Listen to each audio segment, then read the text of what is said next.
420s out there on the race course today. We're going to start out with our coverage from the I-420 class. We got the drone out there on the water right now. As soon as we get out to the race course, we're going to start airing coverage and giving you broadcasting right away this morning.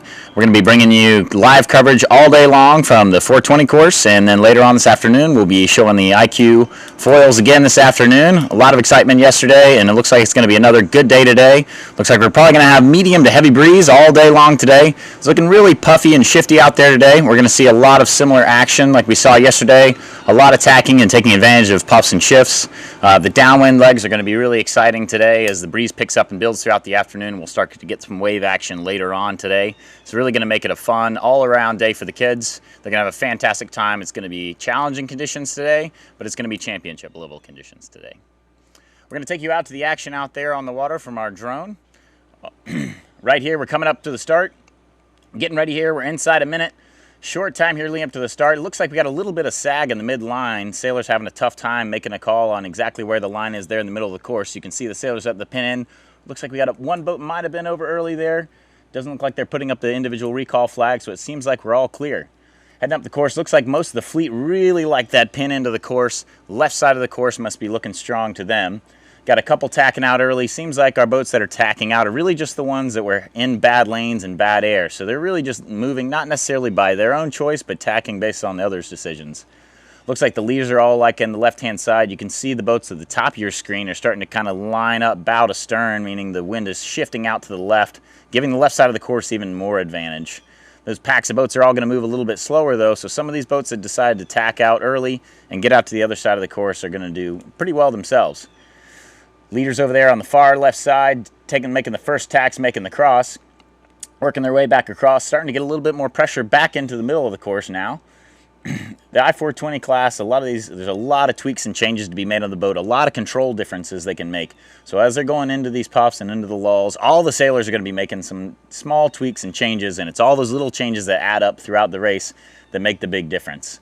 If you can see kind of across your screen, you'll sort of see the wind in sort of streaks. You'll see the water changing color almost in stripes going up the screen. And those are small little bands of wind. Each one of those little bands has a slightly different direction to it. And they are seeing that on the water and they're making the call based on it. Most of the course right now, everyone's on port tack. There's a little bit of a left shift coming in all the way across the board. Everybody's taking advantage of that left shift, taking it up the course, working it into pressure. As we can look up the course, the upper right-hand side of your screen, you can see some darker water coming down from the right side. That's what everybody's tacked over and chasing out towards.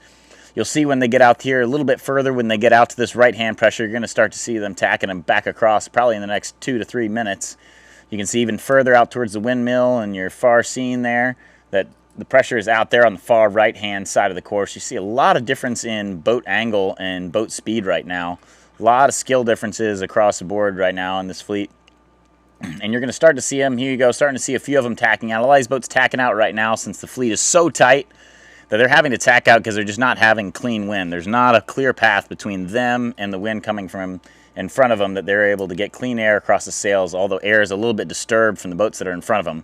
So that's why a lot of these boats are tacking and heading out to the other side, trying to get a little clearing tack to just tack, get out, get a clean air, clean lane, fresh water for them to go through, and then they'll probably tack back and go back towards the more favored side of the course.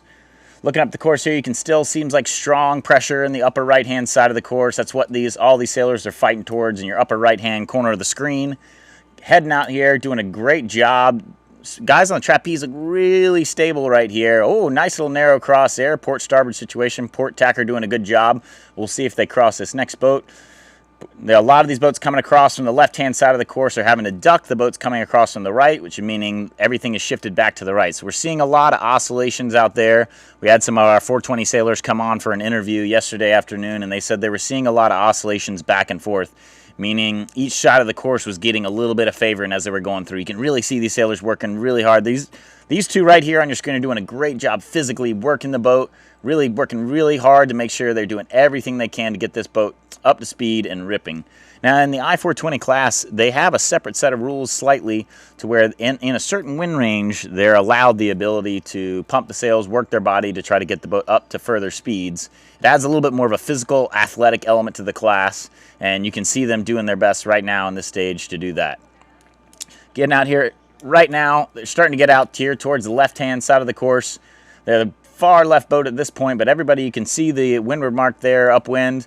They're out to the left, but they're not far left side of the course yet. Everybody seems to be favoring the right-hand side of the course a little bit more. It's probably due to what we were seeing earlier on, seeing a lot of that breeze in the upper right-hand side, really steady, looking across the course here.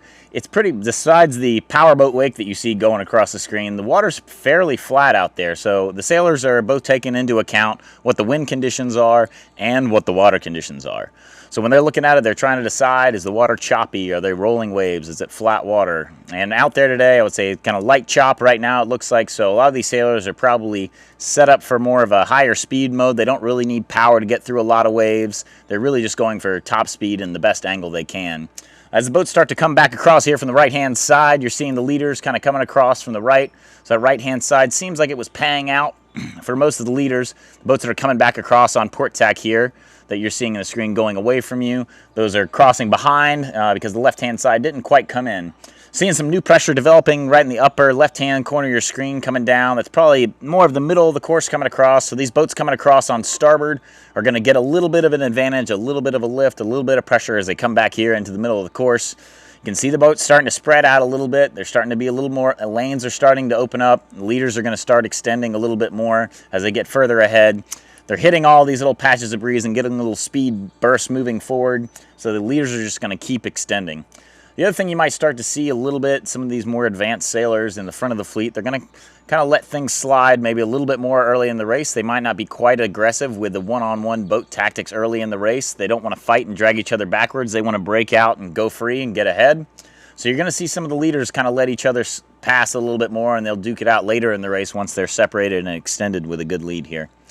Another port starboard situation. Again, starboard tackers seem to be crossing ahead most of the time, meaning the right-hand side of the course has a little bit more pressure, a little bit better angle going back across, but they're not letting up getting back across from the left-hand side either. They're going to try to work their shifts on the left-hand side to get back and try to find a way to get around to the right and get that advantage that the tackers over on the right-hand side, those boats are getting.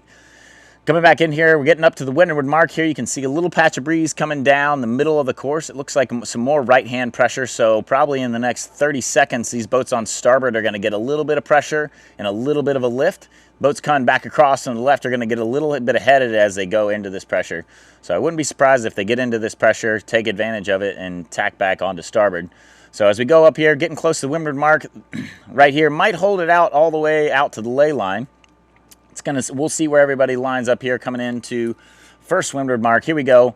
Nice smooth tack there. A little bit shy of the weather mark. So these are our youth gold medalists that we had come in for our interview yesterday. Boys looking strong here. Looks like they're probably going to be second, third place, but they definitely have their eyes on first. They're definitely not going to slow down at all. All right, we're looking at the leader now coming into the weather mark.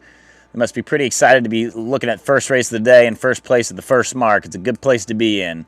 A lot of 5s on the sail, but they're looking for a 1 on their scorecard on this race right here. Here they're coming in. Again, everyone's sort of on starboard tack. That's that right-hand shift that I was talking about coming down the course. Everybody is on it now. They've figured it out, and they're taking it up towards the windward mark. Leaders are really going to try to see if they can. Looks like they were shy of the ley line, so they're going to have to do a little double tack to get up a couple more lanes so they can make it up to the windward mark and try to maintain their lead. So they're not going to have to hold this tack very long. They're going to end up tacking right back. Here they go, tacking right back onto starboard, making sure they're on that starboard ley line. That starboard ley line is going to get real crowded with all the boats coming in from the right-hand side of the course with that right-hand favor. So you're going to see a lot of quick double tacking as we get up towards the course and as we get some little shifts here. It looks like we're starting to get maybe a little bit of a left-hand shift. So we're seeing a lot of quick tacks here. Everyone's trying to take advantage of the short left-hand shift, keeping clean lanes, clean air, and getting up to that ley line. So go in here, that left-hand shift really caused everybody to have to do little steps up there, see if we can make this windward mark. Looks like we got a bit of a tide that's also dragging them down the course, so they're having to fight that a little bit. You can actually see on the robot mark there the 2 pontoons pointing up current, so it's trying to fight the current to stay up there. Here we go, a very narrow lane, getting around here, and there is our leader from yesterday, and again, leading this race right there. So that's the seniority and experience on all those shifts. They played it correctly. They did less tacks than the boat that was in first place, and they were able to get around them just by minimizing the amount of tacks they had to do. So going over to our reach mark now, here we go, bearing away. They're going to be getting ready to set kites here.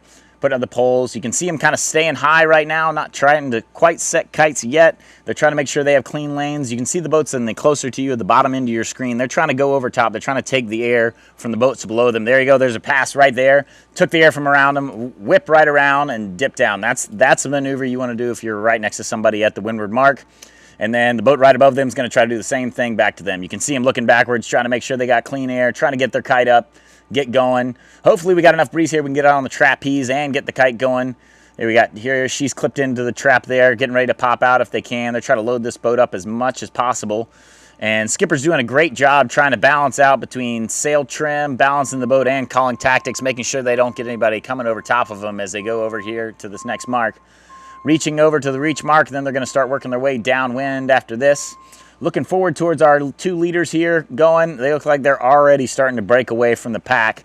Two of them doing an amazing job coming down the course. Starting to get a little bit of rain drizzle coming down the course here.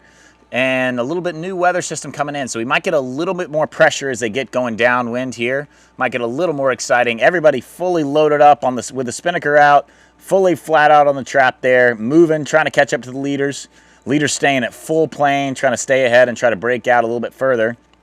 A little bit more pressure coming down here on the course. There they go, up on a plane, full breeze. More pressure coming down here from the top of the course. This is going to push those leaders a little bit further ahead. Everybody's on a reach, so everyone's sort of getting the pressure, not simultaneously, but pretty close together. It's not quite like a proper downwind leg where the people in the back of the fleet are going to get the breeze first as it comes down the course. On this reach leg, they're going to end up getting the breeze almost the same time. So here we go, coming into our next mark. It looks like our two leaders have a pretty solid lead here. Third place, a little bit extended behind, and then a huge pack back behind it. Most of the action and most of the passing is going to be happening in that kind of second pack rather than these top three boats here.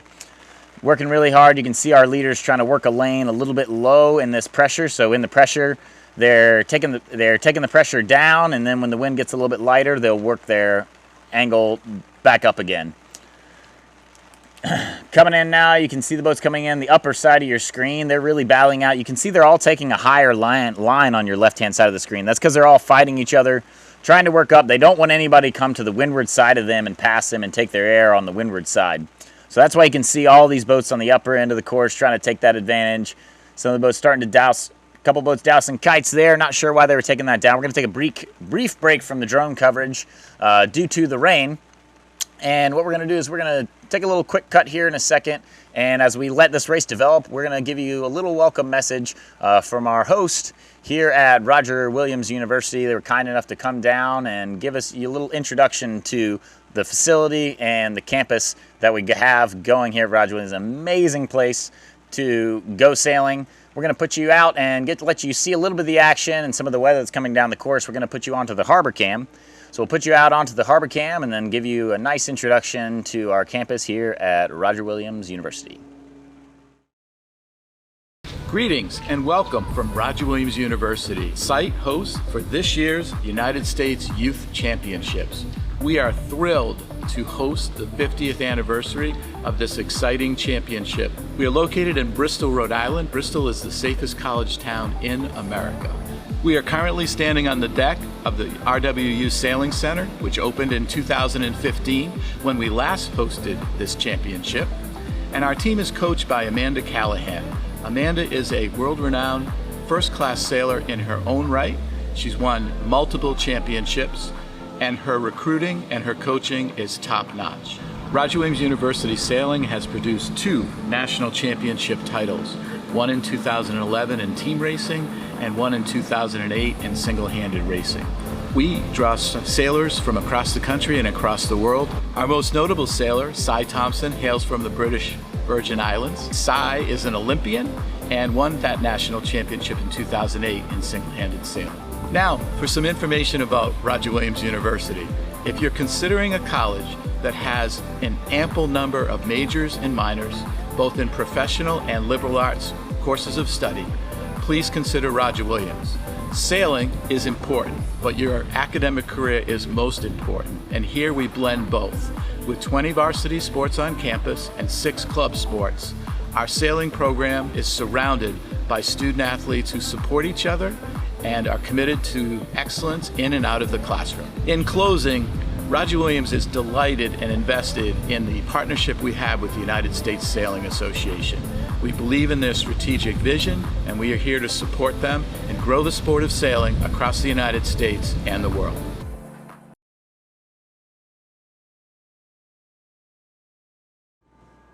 Welcome back, everybody. Now that the rain's starting to clear out, we're going to take you back into the action. Got the drone back up in the sky. We're going right into the final two legs of the race. We're coming up on the gate that we're going to round and then cut right into the finish. We got a tight group in the first three, it looks like, coming into the finish line.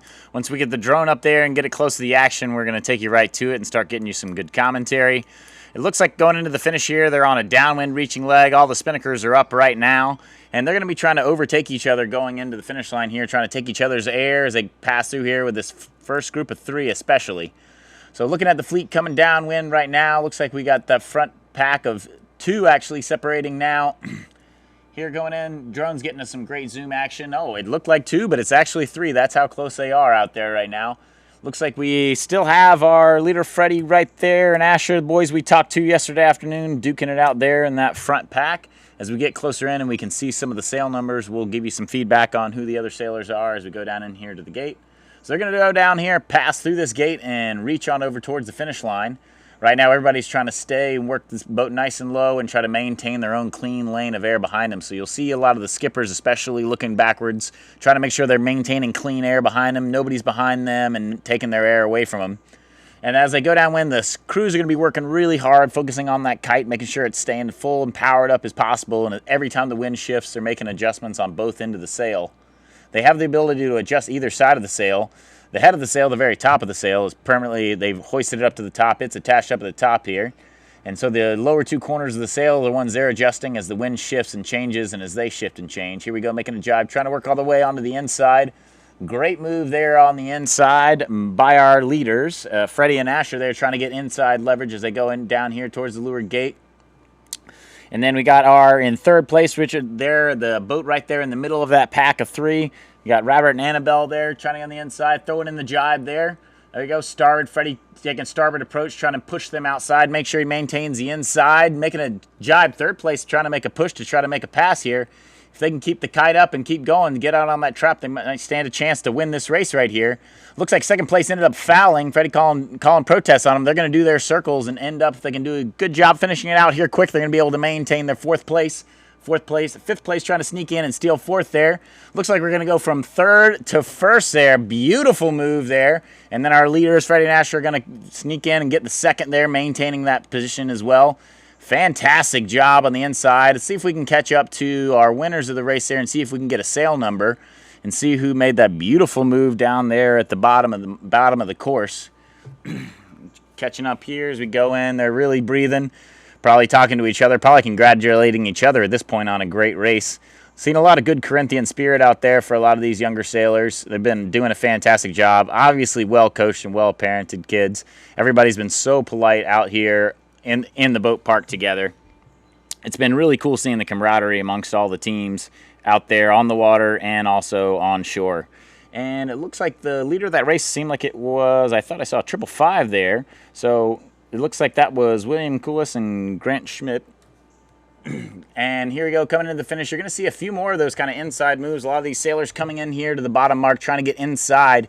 You can see they're still active on the race course there, coming into the bottom gate. Red and blue kite trying to stay on the inside, to jibe on the inside to make sure they get the inside rights around that leeward mark to be able to lead to the finish here.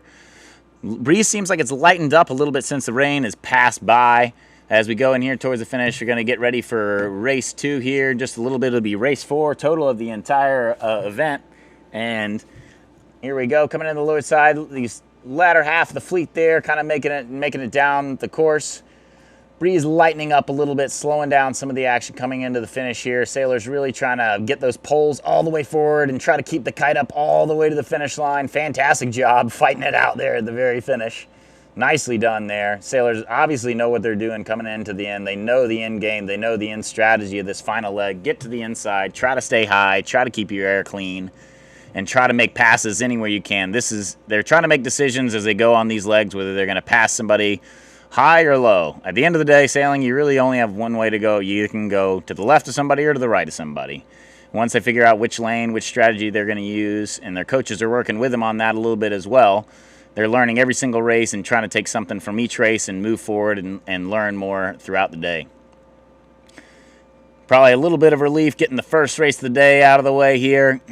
And as the clouds clear away a little bit, hopefully we're going to break out into some more clear skies this afternoon and hopefully get a little bit more building breeze. Beautiful conditions out there today. Looking up the course, you can kind of see breeze isn't really consistent across the course. Kind of the color and texture of the water changes a little bit across the course. All those changes the sailors are picking up on. And going in there, closing out the last 3 boats coming down the course. We're going to catch up and get some action. Looks like we have a nice little, really close, tight battle here coming in. This last 2 group. Let's go catch up to them. Drone's going to get up there and get us some action in this battle coming in at the end. Now, just like you saw in the first 3 boats, these sailors are thinking the same thing. Who's going to get the inside going down to this final leg and make the pass there at the finish? Here we go. Coming into the finish here, we got sail number, looks like that is finishing 219. There's one closer to us. And we got, it looks like Christopher and Irene there on the left-hand side of your screen. And looks like sail number ending in 835. You got Claire and Maggie there from our Canadian team, one of our first-time youth champs team and all-female team. Coming in here, battling the inside. They're trying to maintain that little bit of a lead there. Claire and Maggie working really hard to try to stay ahead. Try to keep that lane, so whoever has the overlap on the inside of this is going to get the right of way. Claire and Maggie can keep clear ahead and keep their stern out in front of the other boat's bow. They're going to be able to get inside rights. They made the jibe before the 3 boat length circle, 3 boat lengths away from that mark that's right in front of them. Whoever's on the inside, when they're 3 boat lengths away from the mark, gets the rights to the inside of the turn. So here they go, coming into the Vins, and Maggie did a great job. Maggie and Claire did a good job making that decision to make that jibe to get inside rights going into the final mark. Here they go. They might try to, now they're setting up to try to get on the high side, so they're going to, who is going to be able to maintain the high lane as they go into the finish. Maggie and Claire choosing to take down their spinnaker. Probably a good decision there, so they now have the ability to sail a little bit higher than the other boats, so they won't be able to pass them high. But the question is, do they have enough power to maintain their speed without the spinnaker up there? Here we go. They're going to try to take it high, force them to work their spinnaker as high as they can to try to get them. The spinnaker really only works when you're going at lower angles away from the wind a bit more. So Maggie and Claire took theirs down so they can sail a little bit higher and try to make sure they don't get passed to windward. Fantastic job by Maggie and Claire there. Doing a fantastic job. Maggie, Claire steering, Maggie crewing, doing a good job. Good decision making, good boat handling there to maintain their position on that finish. Fantastic action there from race number 3 in the I-420 series and our first race of the day on day number 2. And we're going to bring you back to the harbor cam here as we prepare for race number 2 of the day and race number 4 of our I-420 series. Coming to you as soon as we can start. We'll bring the action back to you when we can.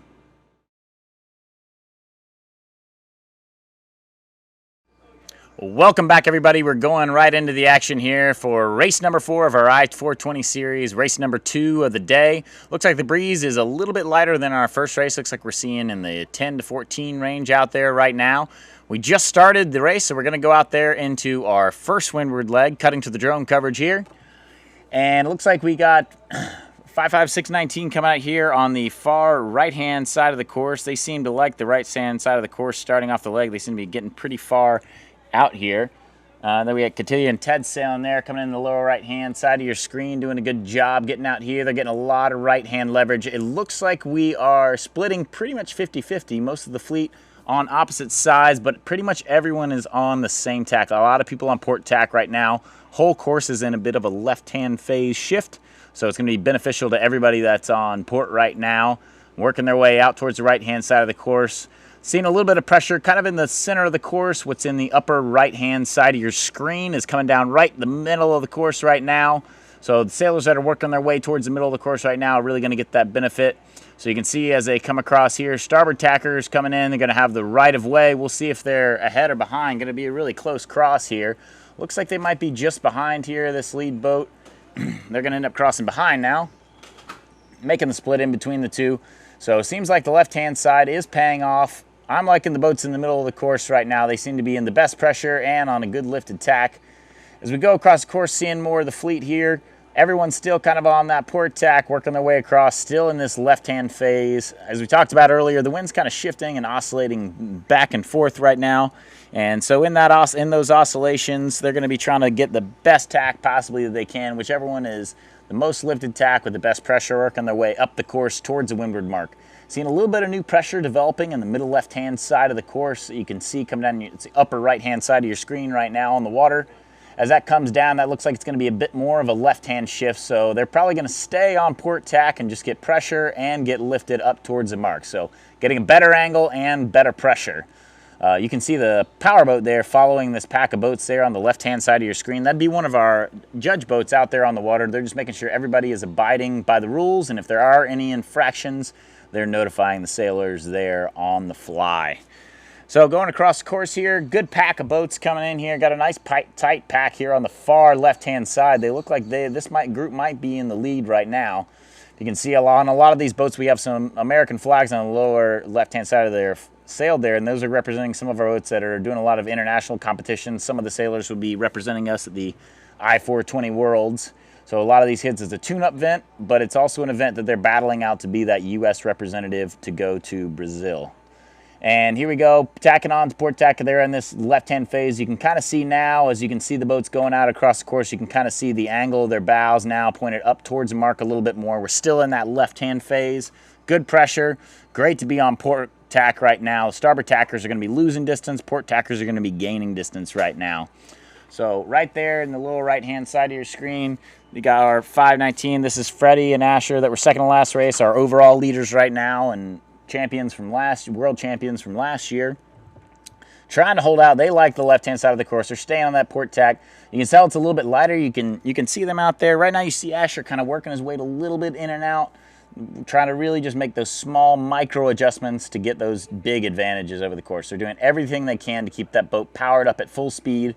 If they get a little bit of a puff, they're just going to put a little bit more weight into that trapeze, and he's just working his weight in and out, trying to stay on the trapeze to keep the power and the load consistent rather than coming on and off the trapeze.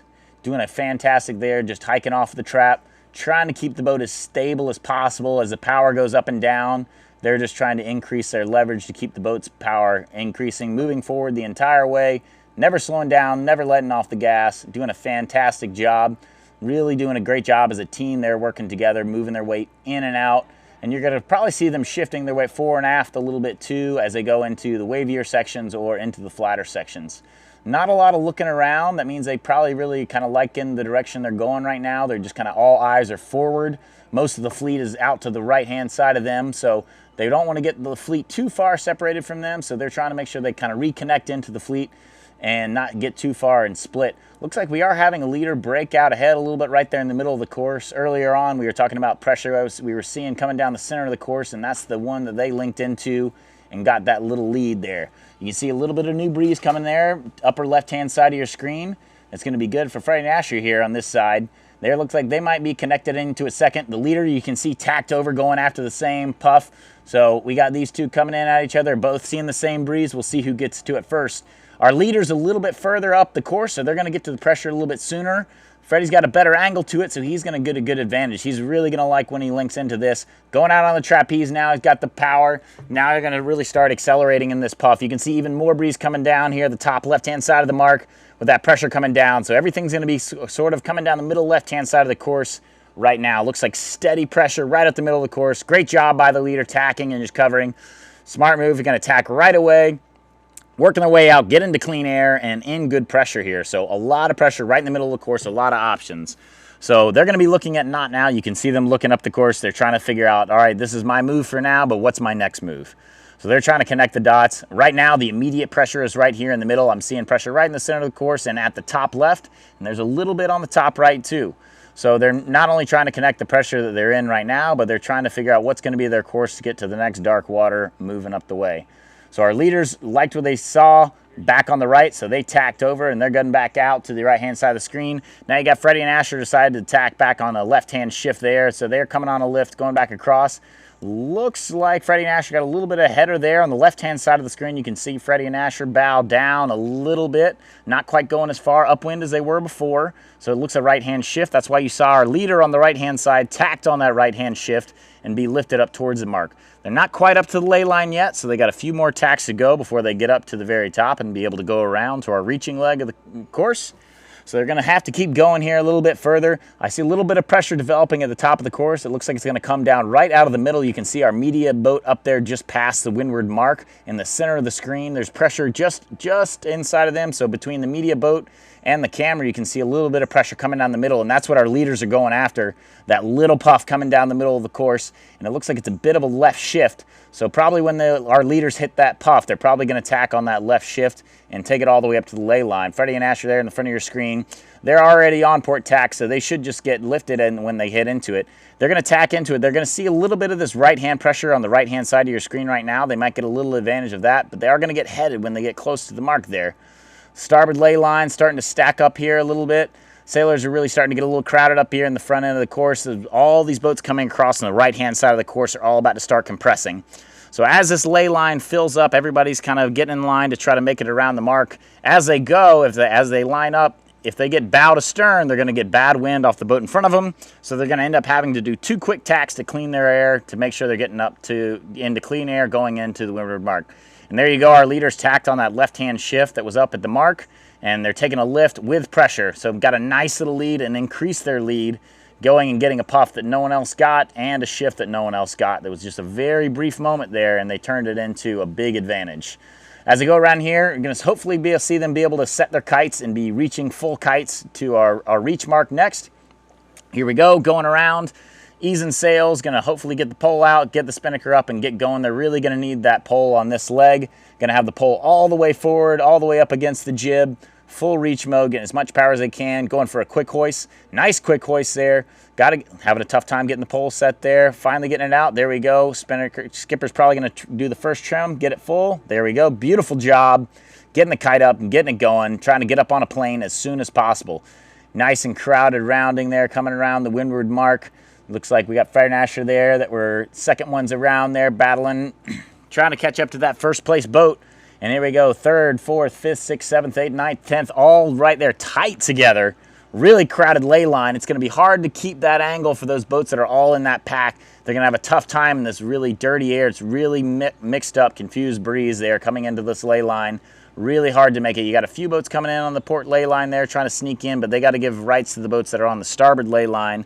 Boats that are coming right at your screen are the starboard boats with the wind hitting the right-hand side or the starboard side of the boat. They have the advantage of the boats on the port side as they come into interaction. Here we go, another port starboard rounding coming into the windward mark. Port boats got to give room, and starboard boats all coming in. Beautiful job there. Nice job navigating, nice and tight. Good boat handling. Nice little roll tack coming to the windward mark there. Going to set kites and get going on our reach leg. As we move down to the reach leg, once we go around the reach leg, we're going to go downwind. Good job, get that pole set. Get it out there. Nice job. Good job driving by Glenn there with that kite, with a whale kite going down in there. We're going to move forward, catch up through the fleet, and catch into our front pack as we move forward through the fleet. Ooh, nice big puff there. Big E's got a capsize underneath the camera there. Big puff roll through. Sometimes they don't ease the main quite quick enough. A lot on the skipper here. A lot of things the skipper's trying to do right now. Crew is out there on the trapeze trying to trim the kite. And skipper's there trying to trim the main, trying to help their crew out with the jib if they can while calling tactics and steering and making sure they don't get boats in front of them passing over top. Leader really stretching out a lead here. And then we got 2nd and 3rd here trying to catch up. Gonna have a tough time here now that they're really starting to roll, staying on a plane. Fantastic job ripping down the course. Catching up to our leaders here. They're really stretching out a lead, putting on a clinic in this race. Beautiful, beautiful job. Going to pan around as we go down here into our 2nd mark of the race. As they get down to this next mark, they're going to keep kites up and go straight downwind. So they're going to have to make a decision here as they get to this mark whether they're going to hold on this jibe and just keep going downwind or if they're going to do an early jibe at the mark. Based on the breeze that looked upwind, I would assume they're probably just going to bear straight away. Looked like a little bit of left-hand pressure at a glance coming downwind, so they probably will just pull their pole back, turn downwind and just try to start trucking down towards those leeward gates. And coming into our leeward mark, not too far away now. As we go down into the leeward mark, staying on a plane. Great job staying up on a plane, up like a surfboard there. You can see all that water blasting out of the leeward side of the boat. They're doing a great job. Wind picking up a little bit, not much, just a couple more knots than the start of the race out there now. Looks like we probably have somewhere around steady 11 knots right there on the race course. And right now, that's Richard Sykes and Nellie Sykes. They're also sailing together and first year racing in youth champs for both of them. So first time racing and in first place. You're doing pretty good for your first time. Here we go, looking back at our turning mark here for a reach mark coming into mark number 2. Freddie and Asher are leaders in the event right now and previous world champions coming around. We'll see if they decide to just bear away and hold or if they're going to do an early jibe. Looks like they're just going to bear away and hold here. Probably the smart move considering that left-hand pressure is coming down the course. They're kind of just settling in. You can see them taking a glance back at the fleet behind them, trying to decide if they need to protect their air or if they should just read the water and sail as if they're on their own here. Here we go, coming around the second mark. Doing a great job here in third place, making a good job past there. You got Helena Michelle here coming around in third place, one of our all-female teams, and also first-year racing in youth champs. We've got 147 first-time sailors in the youth championships this year. Making it an open event also obviously made a big impact on the registrants for this year. And great job, and even though there are a lot of first-timers, it doesn't seem like it's their first time racing at all. Really skilled sailing out here, really smart tactical sailing, and you can see really good job maneuvering, keeping the spinnakers full as they're making adjustments the entire time. Fantastic job. Great job from one of our other all-female teams there as well. Awesome job by everybody coming around these marks, doing a good job. But a lot of them seem to be just holding their decision there. That was Callie and Ava there doing a great job, or 56128, also first-time sailors and one of our all-female teams coming out of the Lysot sailing crew. Working our way downwind, going to catch up towards the leading pack here as the drone slowly cruises down the way. We're following right in line with the wind, so right now the drone is more or less going the exact same direction as the wind. So all working our way downwind right now. Doing a really good job of projecting the spinnaker out away from the boats here, all these sailors. So you can see the spinnaker is far away from the main and the jib, getting its own clean air, staying powered up and full as they work their way downwind. Not a lot to do here because everyone's pretty spread out, so they don't have to do a lot of maneuvering to protect their air. They're all spread out a little bit, so they're really focusing on their boat speed right now, making sure they're getting as much speed out of the boat as they can while maintaining in the pressure. You can see in the upper side of the screen there, a little bit of pressure up by the mark right now coming down from the upper right-hand side. Probably the next pressure that's going to come is going to be a bit of a right-hand shift. That's why you can see Freddie and Asher jibing onto the other tack there. As they come down, they're going to get into that right-hand pressure, and they should get a header and a puff. So the puff's going to push them faster, obviously, and the header's going to head them down more towards the leeward mark, a little bit further downwind. So great job by Freddie and Asher, not only getting into that pressure, getting the header, but also getting into clean air. You can see Freddie and Asher over there on the middle right-hand side of your screen. That boat kind of all alone on the right-hand side. They're getting clean air. There's nothing between them and upwind. So our leader kind of recognizing they need to get back over there and get to that right-hand shift and make sure they kind of protect that side. At this point in the leg, they're kind of starting to get down towards about 3/4 of the way down the leg, halfway down the leg. They're really starting to think and plot out what their upwind is going to be. So when the sailors turn around right now and they look up the course, they're seeing the wind that's going to hit them now, but they're also seeing the wind that's going to hit them when they're back on the upwind side of the course as well. So they're trying to plot out what their maneuvers are going to be when they do go on the upwind leg. And so our leaders here jibing to try to protect a little bit and not let Freddie and Asher split too much from them and try to get around them. Does look like Freddie and Asher just slowly starting to inch away at that lead and try to come back from second there. Great job for Freddie and Asher. They've done a fantastic job today. Even if they've lost some on boat speed, they've made up for it by smart tactical sailing. Great job there getting separation, keeping clean air, and it looks like they're in probably the better pressure of the course here. Leaders jibing, coming in. They're looking like they just want to do something a little bit different. Maybe get a little bit of that small, there's a little pressure coming down from the left-hand side. It wasn't a very wide band, but there was a little bit of pressure coming down from the left. It seems like they're trying to link into, but it seems like Freddie Asher might be in the better pressure on the course as we look a little bit further upwind. We can see a little bit of pressure coming down the middle of the course right now. You can see the pack of boats that's coming down just to the right of that pack. You can see some pressure, and then just to the left of the pack of boats, you can see at the top left-hand side of your screen, there's a little bit more pressure, a little bit further upwind of them coming down as well. Looks like the strongest breeze on the course is kind of in that middle left. You can see those on your left-hand side of the screen. The 4 blue kites and the white kite, they're all coming down, a nice little strip of pressure coming down that side of the course. Third place there, working that left-hand puff, trying to work down the course down here towards the leeward gate as we close into the leeward gate. And those boats that are a little bit closer to each other are starting to think at this point in the race about who's going to be on the inside as they make the turn around the marks. So as they come into these leeward marks, they're going to be trying to get inside overlap, meaning the bow and the stern of the boats are overlapped by each other. When they're side by side, the boat that's on the inside of the turn going around the mark gets the right of way. They establish that overlap whenever they're within 3 boat lengths of the next mark that they're going to turn around. Once they establish that overlap, the inside boat has the right of way. The outside boat has to give them room to get around the mark. So it's a great opportunity to make a quick pass as they're going down the course. Good pressure, really puffy. As you can see across the screen, the water doesn't look like it's a uniform color. You can see dark patches, light patches, those darker patches, the breeze that we're commenting on the whole time. And it looks like kind of middle right pressure coming down the course.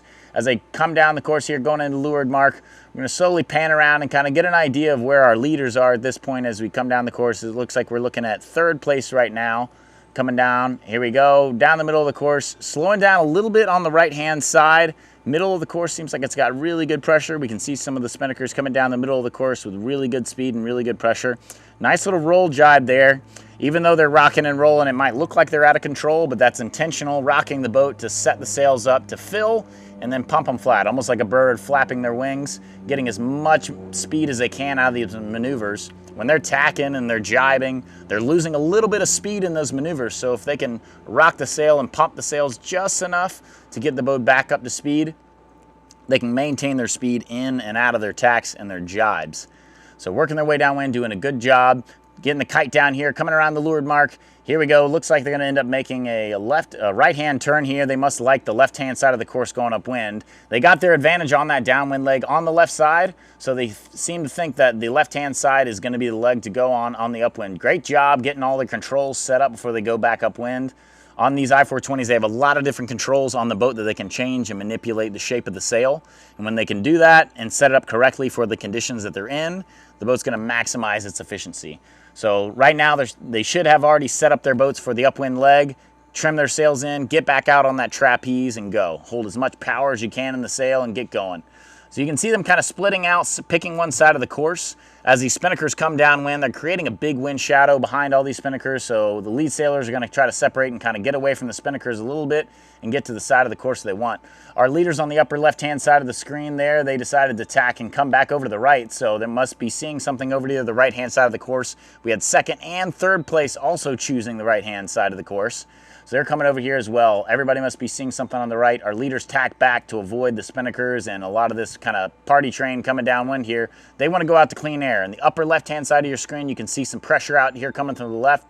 I wouldn't be surprised if you see the leaders at the upper left-hand side of your screen. They just went out of screen there at the very top. There you go. You can see them in the upper left-hand side of your screen. They're probably going to tack when they get into this pressure and take it back into the middle of the course. If that's a left-hand shift, they should get some pressure and good angle to lead them back. Coming around the leeward mark here, we talked about before a little bit, the inside, the right of way coming around the marks. If you have one boat that's clear ahead of another boat and they're pointing their bow to stern, the boat that's clear ahead gets the first right of way to go around the mark. So here we go. You can see coming around the mark here, they got all their controls set up for the windward leg. Coming around a little bit lighter breeze, so you'll probably see them changing and manipulating some of their control lines to change the shape of the sail to give them a little bit more power as they go. Zooming out here to get the bigger picture of the whole course here. There you can see our leader in the upper section. They hit that left-hand shift we talked about and tacked right on it. Beautiful job, great decision making there. Now they've got themselves into good pressure, clean air, on a good angle, working their way upwind, doing a fantastic job. Nothing between them and where the wind is coming from. Clean air and blue skies looks like out there on the horizon. They're probably feeling pretty good right now.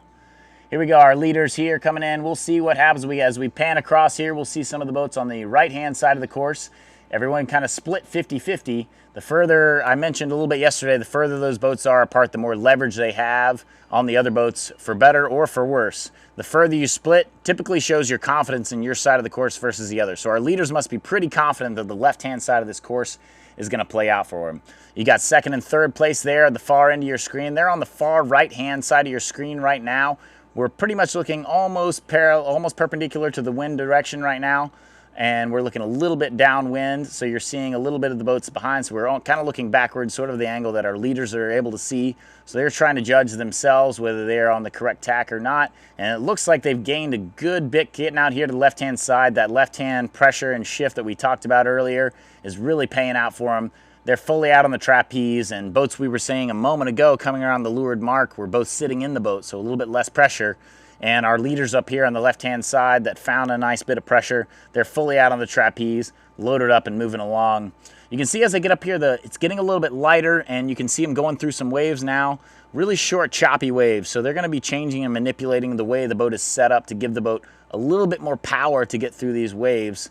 Since there's not a lot of wind out there, they need to get as much power out of the sails as possible, put the boat into more of a first, second gear kind of mode, and go for power, punch through these waves, maintain some consistency as they go through the waves, and maintain their speed.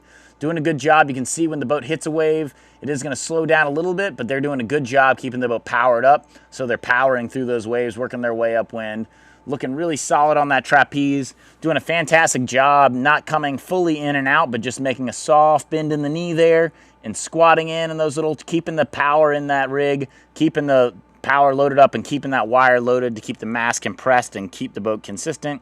Really just trying to keep an even load with your body and your weight on this boat. They're doing a fantastic job staying nice and stable, showing really good control. You can see the skipper really looking around, making sure he's making the right decision there. Looking over his shoulder, probably glancing at the left side where they came from. They got their advantage on the left side. They want to make sure they don't give up that left advantage to anyone else unless it's a boat far enough back that they don't have to worry about. For them, right now, most of the boats they're worried about are on the right-hand side. They must like the left so much they're willing to go out on their own. So that's showing a lot of confidence in the left-hand side. They really like where they're going right now. Beautiful job on that roll tack there. Good job popping right back out on the wire. Excellent job there by Ellie. Doing a good job. Good team there. Sharing a last name probably helps their synchronicity, I'm sure. Here we go, doing a fantastic job there. Looking around, both skipper and crew, both seem to be contributing into the tactics and the strategy. Crew really having to work hard. These type of conditions are really critical for the crew to be working their weight and balancing properly. Not only working her weight in and out, but she's also, you can see her with her hands adjusting the height of her trapeze to come up or down when she's in heavier or lighter sections. In a little bit of a lighter section here, looks like they got pressure coming down the upper right hand side of the screen there. That looks like it's a bit of a right hand shift, so they're probably going to stay on this tack unless they want to tack over and get into more of the meat of the puff. Otherwise, they'll probably wait until it hits here in about 5 seconds, and then they're going to end up getting lifted with pressure. Here we go. You can see Ellie standing up. There's our puff. She's standing into it a little bit more, getting a little pressure. A little bit of a knock there. Not quite in the full puff yet. Starting to cross into, looks like there's a little bit of a tide line. You can see the center from the bottom left-hand corner of your screen up to the center of the screen, a little light strip of water. The tide is changing a little bit here. We are sailing pretty much in a river. So up and down the course, the tide is going to be moving up and down the course all day as it's flooding in and ebbing out. So here we go, tacked over onto that little bit of a left-hand shift there. Trying to reconnect back into the fleet. They really like the left, but they've gone pretty far out here to the left-hand side of the course. So we're seeing the second and third place boats. You can see as we pan back around, they're a little bit further away than they were before. So that left-hand side really working out well for them. Seeing the left-hand shift.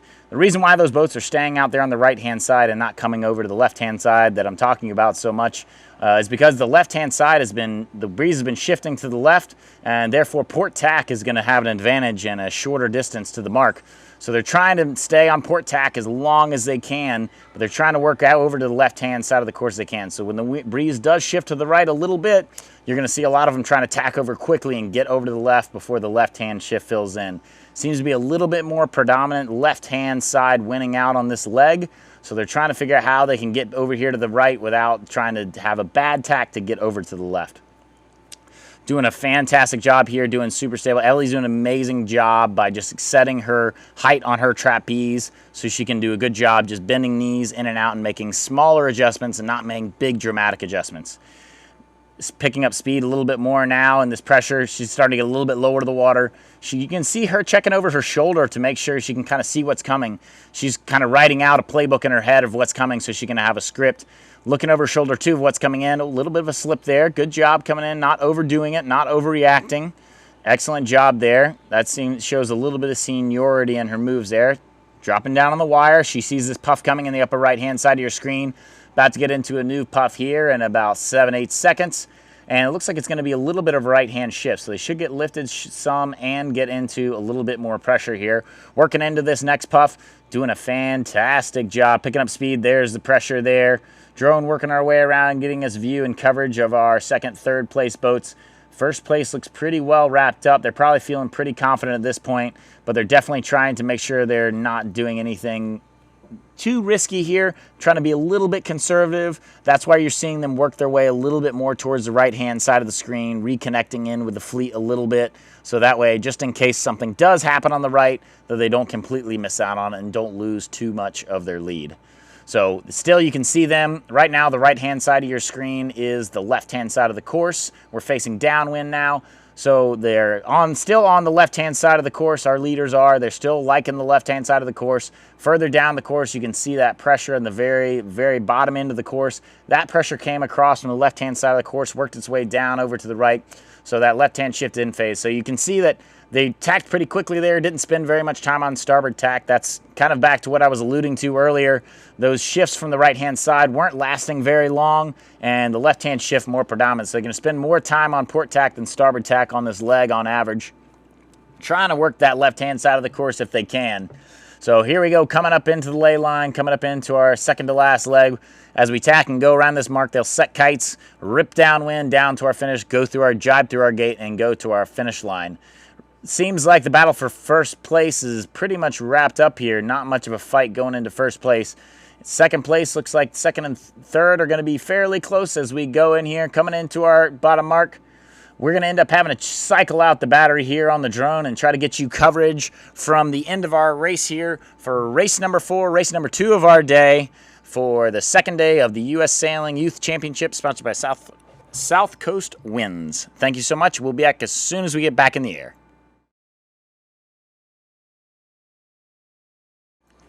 And welcome back. I got the drone back in the sky. We're going to go back to the action here for the finish of race number 4, race number 2 of day 2.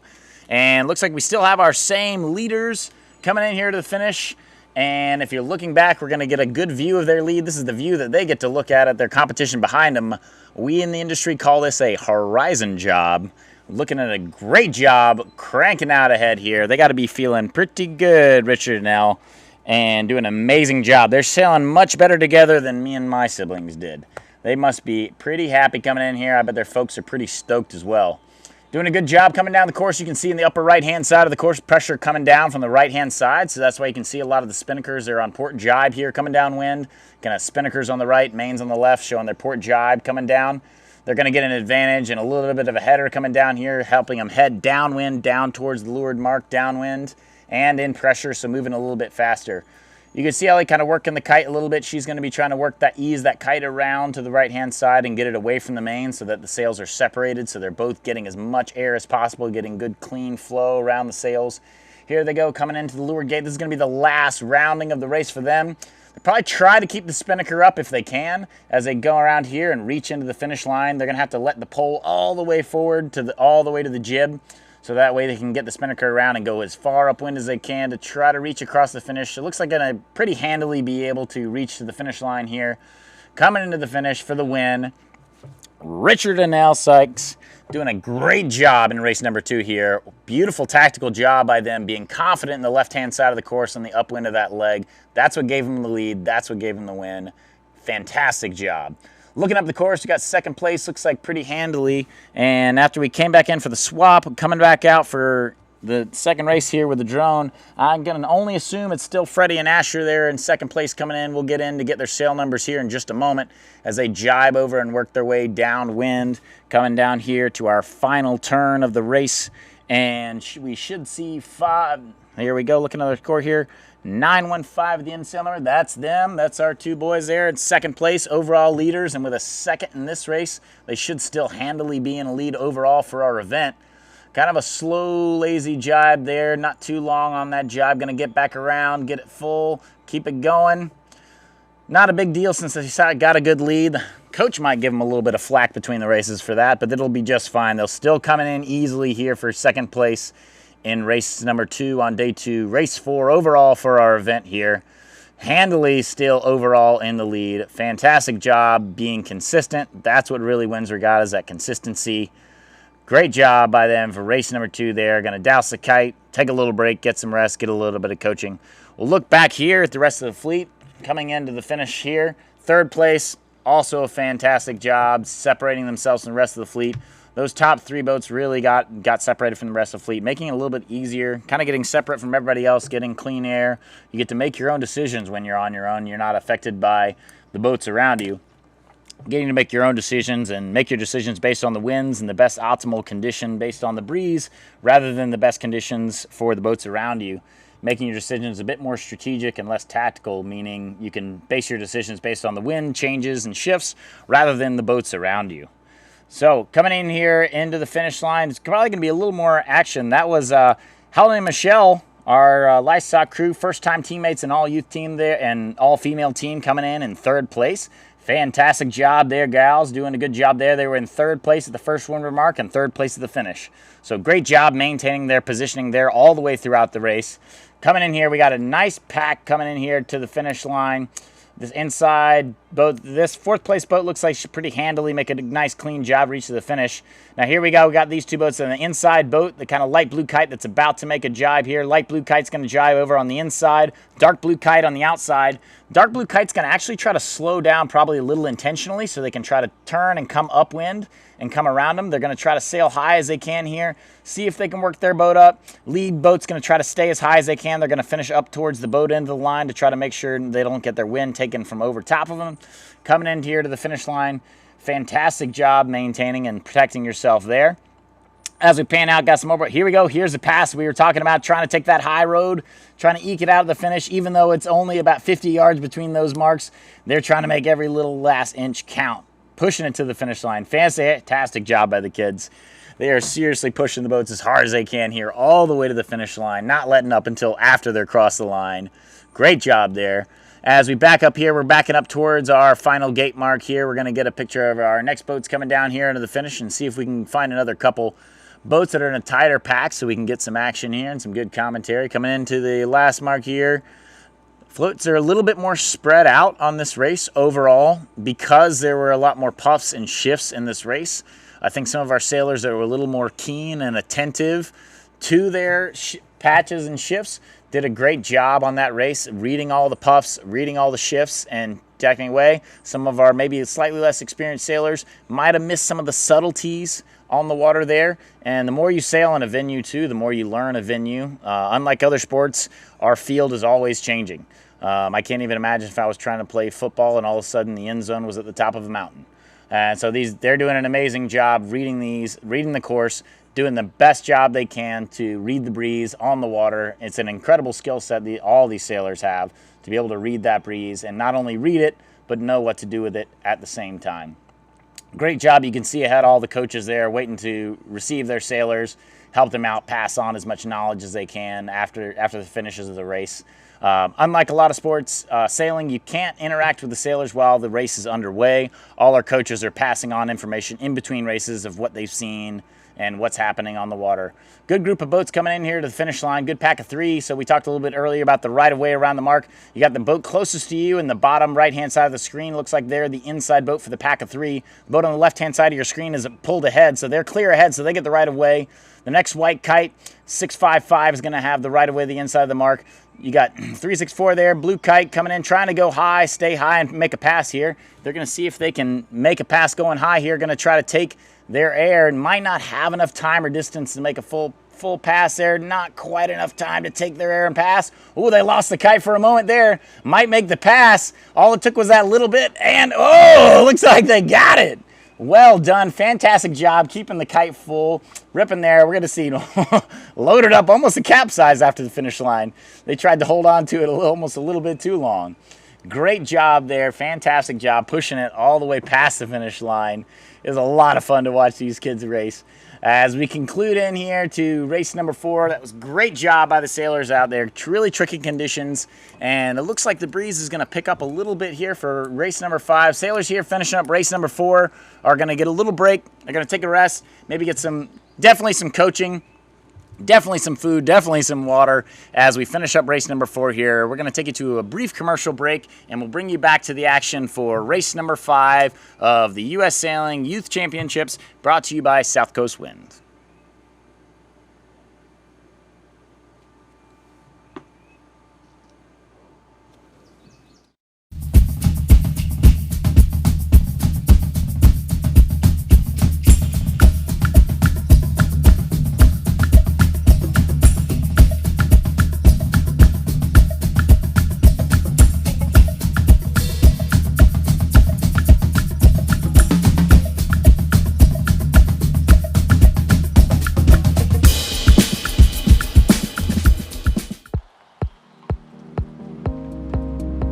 Sailing is an exhilarating experience that connects us to nature, fosters a spirit of adventure and competition, and creates lasting friendships. At U.S. Sailing, we are committed to making this sport accessible, fair, and enjoyable for everyone. Our efforts support training courses for sailing and powerboating instructors, setting standards for on-the-water education, and managing the rating system that ensures fair competition amongst boats of different sizes. In addition to these programs, we strive to promote diversity and accessibility in sailing by providing resources, publications, and programs that assist sailors of all ages and skill levels. We are more than just sailors. We are coaches, race officials, volunteers, community program directors, and parents of sailors, all united in our passion for this sport. Whether you're a recreational sailor or a competitive racer, U.S. Sailing is here to make the most of your time on the water.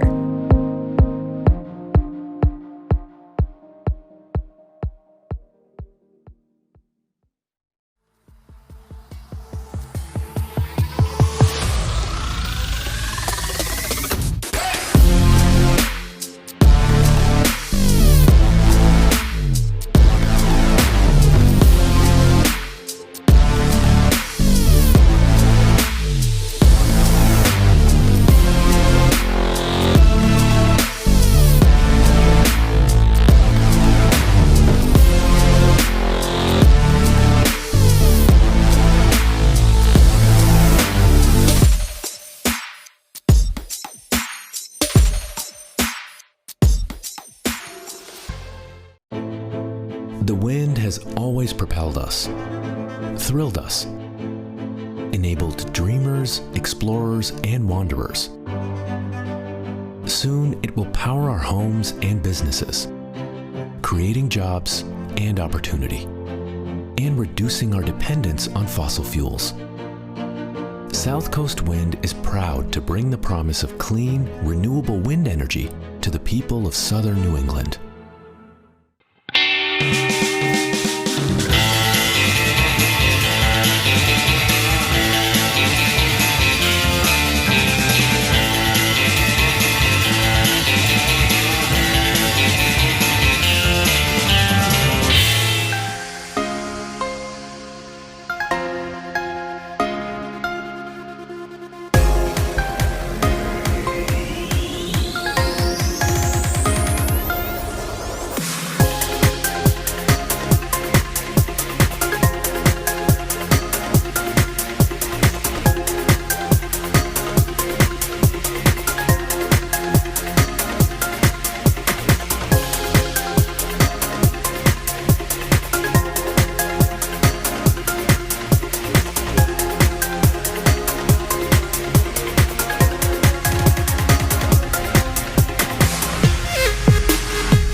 Greetings and welcome from Roger Williams University, site host for this year's United States Youth Championships.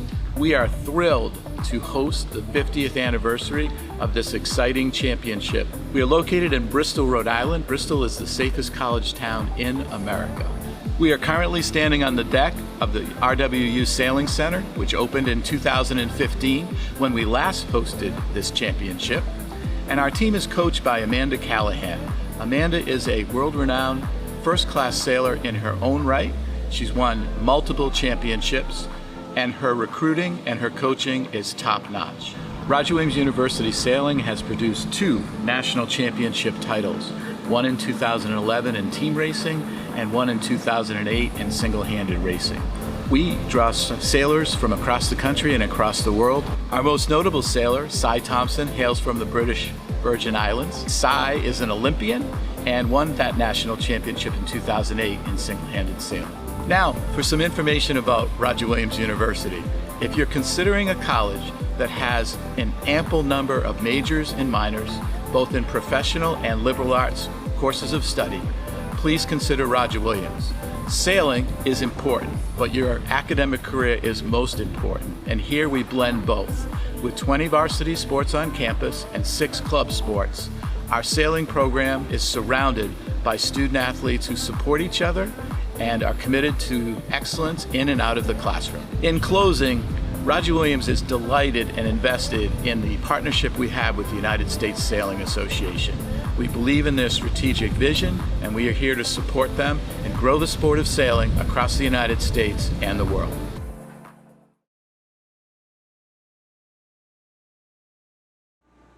Welcome back to the action. We're going to go right into race number 5. We are already under the way around mark number 1 and on our way to mark number 2 on our reach leg. Spinnakers are up, the drone is up, and we're going to go right into the action here. Looking at our drone footage coming into mark number 2 here. We got our boat in the lead here, coming in, about to pull poles back, go downwind, and let's see if they end up jibing or holding here. A little bit of pressure on the middle right-hand side. Wouldn't be surprised if one of the boats goes for an early jibe here, if boat number 2 goes for a jibe. Looks like they're going to try to stay low here, keeping an inside lane. Lead boat is trying to stay a little bit high there. Make sure they keep their inside lane. Boat number 2 here kind of has 2 choices. And they have to really decide, do they try to go high and do they try to take their air, or do they try to go low and jibe out and get a different set of breeze here? So we'll see what happens here going on the course. Looks like they're going to stay on the same side. They're not really risking it too much, trying to just merely stay in touch with each other and separate a little bit more from the rest of the fleet. And doing a good job here, saying in first place is our second place overall right now. We got Robert and Annabelle there in that lead boat. Annabelle doing a great job keeping that kite full. Doesn't look like she's not looking back at all. She has her eyes on the kite the whole time, staying steady. She's got her crew making sure eyes are backwards, making sure they're staying in pressure, making sure they're staying out of the bad air or the boat there behind them. So as we look back up the course, the fleet's already a little bit spread out on this race, more so than we saw in the previous race. The breeze is really up and down. The puffs are dramatically bigger than the lulls are on this race. So we're going to definitely see big advantages if you can maintain and stay in the boat there. That's William and Grant there in second place, trying to track down first place, staying in touch with them. They got to decide if they're going to try to work their way up. They got a left-hand pressure coming down here. You can see on the upper left-hand side of your course there, the left-hand side of the screen, you can see some more breeze coming down. That breeze from the left is going to push them a little bit further downwind. There you go. William and Grant hooking into that puff early because they are further upwind. As they go on this downwind leg, the boats in the back of the pack will get the breeze before the boats in the front as the wind comes down the course. So this is one of the few times where being in the back maybe gives you a tiny bit of an advantage. So they're going to use that advantage to try to set themselves up to either take the air from the boat in front of them or jibe and separate in a different set of breeze here. And as we see William and Grant work their way down, they're starting to close gauge a little bit. And as they work down a little bit more, they're going to try to probably work their way up a little bit. Seems like they're trying to go for same jibe, going higher and trying to go get around and take their breeze. Nice little patch of breeze on the upper left-hand side of the course there. It's a small patch of breeze. You can see that small little black spot there just in between the camera and the coach boats. That breeze is working its way down. It's a left-hand shift and left-hand pressure. That's going to help them push towards the direction they want to go and faster. So the first person to hit that's really going to help them out. You can see these 1-2 boats might actually extend a little bit on their lead if they can connect in it. There you go. You got William and Grant making a move, going high, trying to get to it early. They're going to try to take the pass here. Here they go, working their way up. Starting to affect them a little bit. Spinnaker might be covering the main. That's why you can see the lead boat trying to work high too to keep their air nice and clean. And as they come in here, going down towards the bottom mark, they're starting to look upwind, trying to decide which way to go. Looks like a lot of left-hand pressure. Robert and Annabelle know that. They worked that left-hand pressure on the way up. The really difficult side of this race is going to be staying on that port tack, going upwind as long as you can, taking advantage of the left side pressure while taking advantage of the short right shifts that are going to be more inconsistent. So consistent long-term angle is going to be the left-hand pressure with the port tack going upwind, and the short shifts from the right are going to be places where they can take little hitches up and get an advantage here. So doing a great job. Annabelle flying that kite beautifully. We're actually extending a little bit on their lead. I think they've maybe gained a half a boat length here in that last little puff there. She's done an amazing job getting that spinnaker out there and getting some good projection away from the other sails. She's getting the spinnaker downwind, further away from the main, further away from the jib, keeping free-flowing air as we go downwind here. Pack spreading out a little bit. Most of the people seem to be on the same jibe. Most of the fleet all on the same jibe. It's pretty consistently coming from the left. You can see that dark breeze in the upper left-hand side of your screen coming down, showing more left angle, more left pressure. Seems like it's all left angle coming downwind here today. So you might see the boats extending towards the right on the upwind, but that's just because they want to stay on that port tack that's going to take them out to the right. But the left-hand angle is what those sailors are taking advantage of, that left-hand shift that's coming down, the predominant left pressure coming down the course. Going to be sailing the same course here that they've been sailing all morning. Going to be going all the way down here to the gate, go through the gate, back upwind, back downwind through the gate into the finish. So we're here on leg number 3, working our way down here towards the leeward gate. Making a decision here. Now that they're a little over halfway down the course here, getting closer to the gates, they're making that decision on what they want to do for the upwind, whether they're going to make a right-hand turn around the gate or a left-hand turn. Either way, they're going to pass through the middle of the gate and pick a side. I would guess they're going to probably pick that left-hand side. They liked it on the upwind leg. They liked it on the downwind leg. I think they're going to like it here on this next leg as well.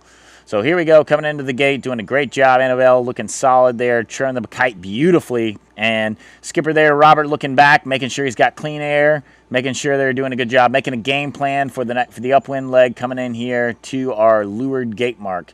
Beautiful job there, keeping the kite powered up all the way through. Good trim on the jib there, not over trimming the jib, so it closes off the flow between the sails, but just enough to keep it pulling as we come down in here to the leeward gate. As they approach here, you can kind of see the channel marker there in the upper section of the screen.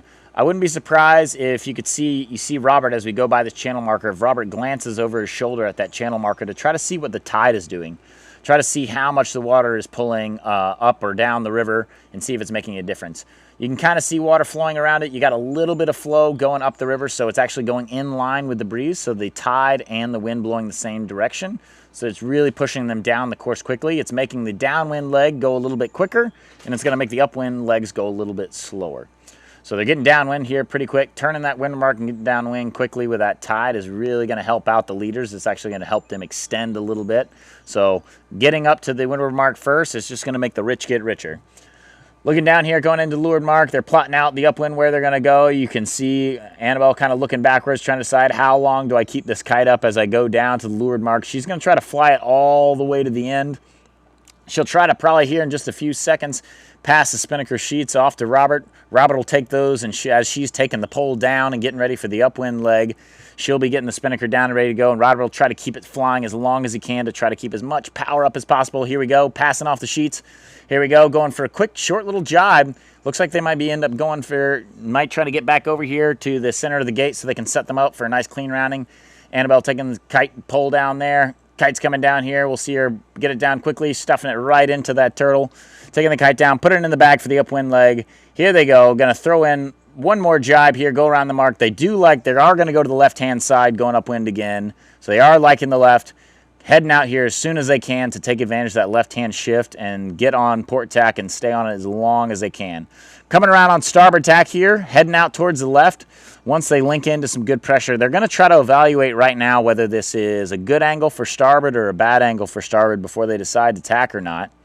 They're in second place coming around right on their heels. They're liking the left too. So you can see that left-hand pressure on the upper left-hand side of your screen coming down. So their leaders are going to extend out into it as much as they can, try to take advantage of that left-hand pressure, and then tack over and take it back up the course here. There we go. Third and fourth place, pretty tight here. So fourth place, you see that fourth place boat pretty close behind. They're probably going to end up, there you go, tacking right away. They're starting to get into bad air there, third place, so they're going to have to tack early. Not the worst thing in the world, considering port tack has been pretty favorable all day, but they do want to get out left so they can get a little bit of leverage out to the left-hand side of the course so they can take advantage of that left pressure and carry it all the way across the course as long as possible. Quick little tack out there, trying to get on port tack as long as possible. Nice job getting out away from the mark and getting speed. Trying to take advantage of that port tack. You can see the breeze hitting the port side of the boat there. They're on port tack going upwind. Trying to get that optimal angle going upwind. Right now, port tack is going to be a shorter distance to the mark, but the left-hand side of the course is favored. So here they go, tacking back onto starboard. They're going to get back out towards the left-hand side of the course here. Trying to get some new pressure. Trying to get into that left-hand pressure that we talked about earlier today. We'll follow them out towards the left-hand side of the course and catch back up to the rest of the pack there. That's Leo and Sawyer there, and sailing number 56033. They're doing a good job keeping the boat nice and powered up. Here we go, starboard port interaction. So Leo and Sawyer are going to have the right-of-way crossing here. That's why you see the boat ducking below them there. They're actually on a little bit of a very rare right shift this morning. Most of the shifts have been to the left today, so they're going to try to take advantage of this right shift. It's going to be a great thing for them. I wouldn't be surprised if they get a little bit ahead on that short-lived right shift. Tacking back on to port there, taking advantage of the longer port tack. So getting on there, getting going. They're doing a good job getting up to speed pretty quickly. Crew doing a good job getting out on that trapeze. They're obviously pretty comfortable in these conditions. Today's conditions a little bit lighter than yesterday, and so nice and easy. They're out on the trapeze, but they're not having to really depower too much. This is kind of right in that sweet spot these boats are really designed to rip around and race in. So they're doing a great job. They obviously have the boat set up well. Their weight's pretty well balanced here in the boat. Trying to take advantage. You see them shuffling a little bit there, back and forth, putting their weight in the right position. Seems like they're kind of settled into where they want to be now. Here you go, reaching in. You can see him grabbing in for the vang there just to make sure everything is set up right, and going to make some little tweaks there. Excellent job. And as we pan out here, we'll get a glance at the rest of the fleet, see how it's going. Making good adjustments there to the trapeze. I like seeing that. Getting all the weight out there, trying to take advantage of all these. Boat there doing a good job looking after, making sure everything is the way it's supposed to be. Left-hand side of the course playing out again, doing a good job. Left-hand side of the course is going to dominate, so you're going to see a lot of port tack again. You can see almost all the competitors on port tack taking advantage of that long port tack all the way up the course.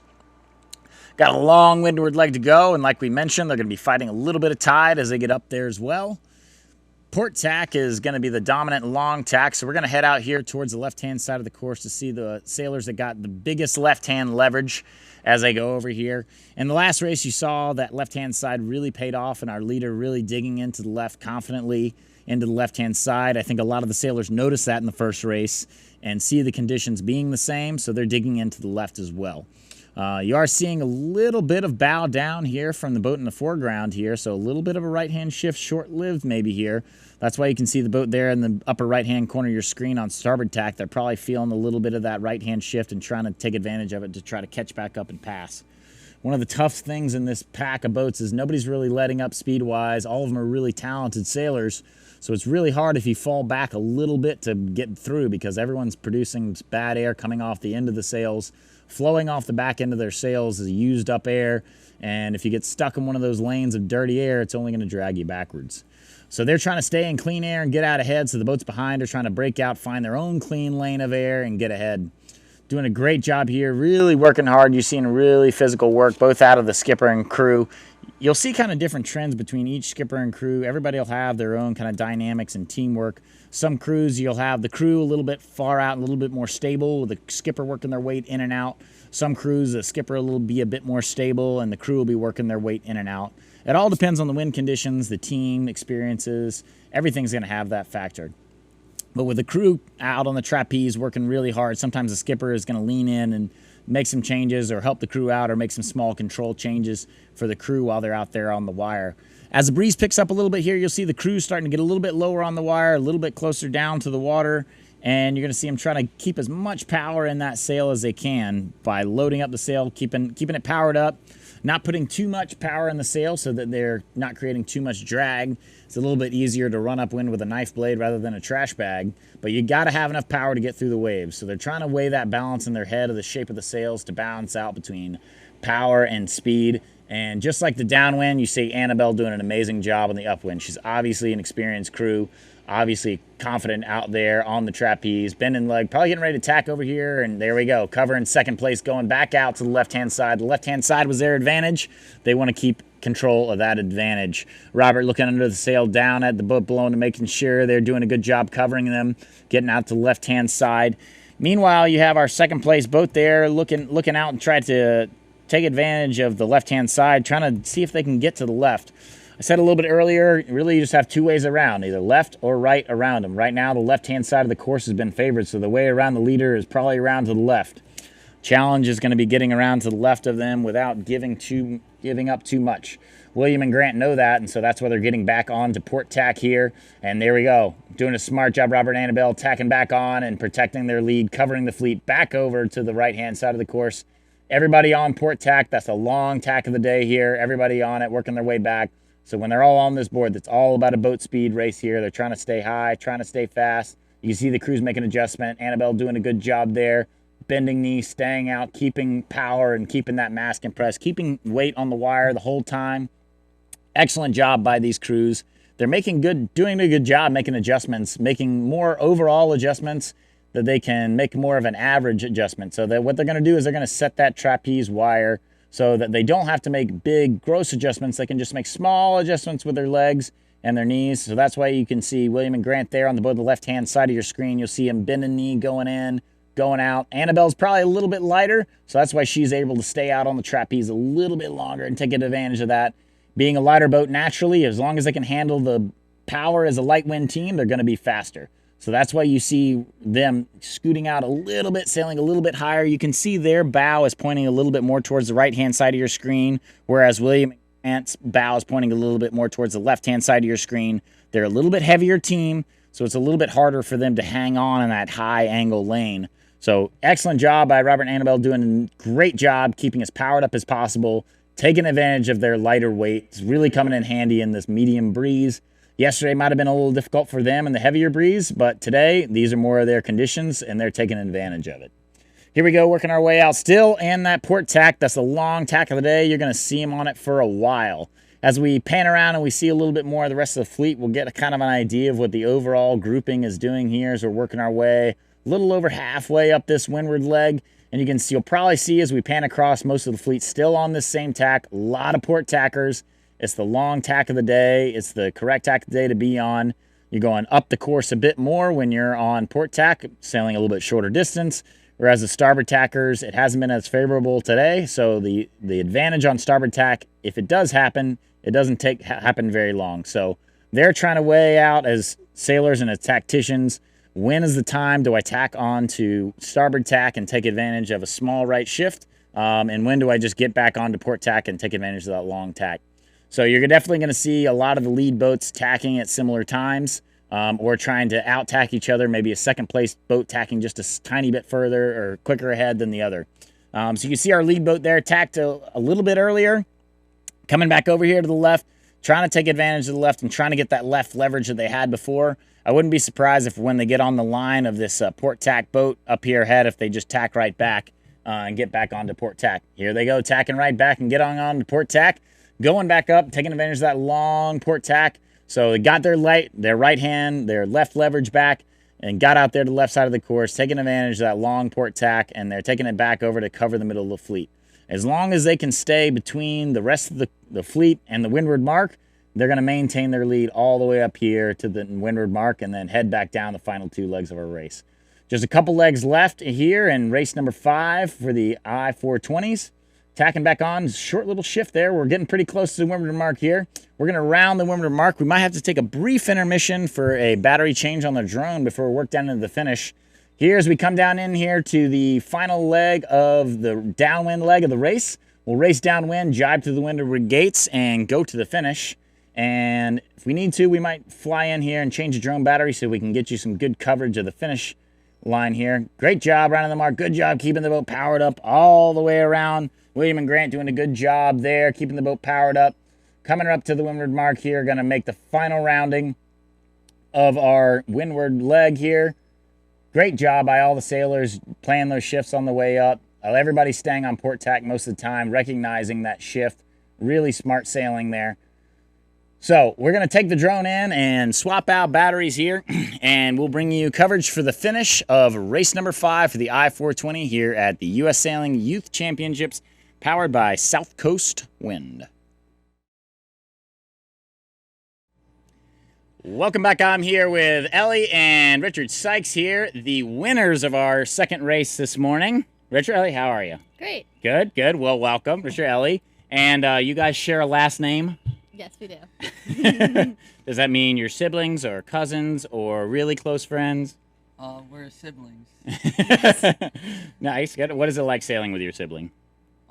It's a little bit stressful sometimes. We get mad at each other a couple times. I think from a different perspective, I think it's a really good experience kind of as a family. Obviously, with different partnerships, sometimes you have to balance, like, okay, who's taking the boat here? Who's staying in this hotel? Which parent is taking us? With us, it's a lot easier just to have two of us in the same boat, and it's easier for transportation, for a lot of things. But I think it's also brought us really close in the past couple years. We sailed together for almost 2 years now, and definitely our whole family has become a lot closer because our family conversations are now about our racing and just how we've improved and things to work on. So I think it definitely has brought our family a lot closer, and it's really fun to sail with him. All sailing all day. That's all the family talk. All sailing all day. Awesome. And so do you guys, how do you pick who gets to skipper, who gets to crew? Do you guys feel like you fell into the role naturally? Did you have to rock, paper, scissors? Well, Ellie started sailing I-420s a while before me, and she hadn't really sailed another boat very often. So she started crewing, and her and her partner. She became an expert pretty quick. Yeah. Nice. Yeah. Well, you could definitely see that out on the course. You guys were doing an incredible job, staying super stable. And how was the breeze out there for you? You think it was good conditions for your weight? And you guys, where do you guys fall in the class? You kind of one of the heavier teams, lighter teams, right in the middle? Well, compared to most of the people we've been sailing with since we were younger, obviously there's some of the newer teams who are a little bit lighter than us, but we're typically really light, especially with the height. I'm 5'2", and most of the crews are taller than their skippers, so we're definitely lighter than most of the teams out there. These conditions are really our best conditions because we're able to get up on a plane a little bit earlier than the other teams, so it's really great conditions for us when we can just when I'm marginal trapezing and maybe the other crews aren't, because we're able to get up on a plane and go really fast before the other skippers and crews are. So I think these are our conditions. Maybe we like light wind a little bit, but I think because we're siblings, we really understand each other, and marginal trapezing, we have good communication about, okay, when I'm all the way down, when he's block to block, and all that kind of communication. So definitely our conditions today. Yeah, that's fantastic. Well, definitely your conditions in the second race. Yes. What do you think set you guys apart? How'd you get the initial lead and then just extend from there? What got you ahead to begin with? Well, off the line, we kind of started at the middle, and we just kind of picked our lane, and we just went pretty fast, and we stayed in the pressure. Yeah, y'all did a great job staying in the pressure. A lot of left phase out there, it seemed like, throughout most of the morning. Yeah, I think our kind of strategy was definitely to stay away from a lot of the packs in the second race. In the beginning, there was a huge group up at the boat, and I think one or two people got yellow flags, and there was a bunch of disruptions over there. So as soon as we saw that kind of accumulation over by the boat, we started heading down more to the middle, and we were able to get a really clear lane. So for that start, the whole fleet was really split apart because a couple teams were having problems because of their yellow flags and maybe some protests. So I think we were really able to get out to the left, and when we tacked back, we tacked kind of in under a little cloud that had some more pressure, and because it's our conditions, we're really fast, we just went really fast and were able to get to the top mark first and extend. Nice. That's awesome. And extend you did. That was the biggest horizon job of the day right there. That was beautiful. Which one of you is older? I'm 3 years older. 3 so, years older. yes, Nice. I'm a And then, senior. He's a- how old are you guys? What's your ages right now? I'm 18. so, 18. Oh, yeah. so what's next for you then? You're graduating high school? Yes, I Just graduated? Yes, I just graduated. I'm heading to college in the fall. I'm really excited for that. So it's nice to have this last summer with Richard and start a new Yeah. chapter, I think. Are you going to sail in college? Yes, I'm sailing at Yale. At Yale? Oh, well, there you go. Lucky for Yale. Thank you. Nice. Well, congratulations to both of you. We're all like, I know your parents were super psyched to see it, man. They were absolutely stoked out there. Cheering you guys on there. Then they're watching the TV the whole way, jumping up and down. It was awesome.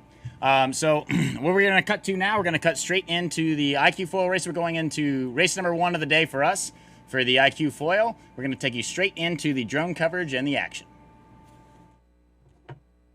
All right, here we go. And if you guys want to stick around, you're welcome to just talk about what you're seeing on the IQ foil track if you guys want to cheer along with us, or you're welcome to go de-rig and debrief for the rest of your team.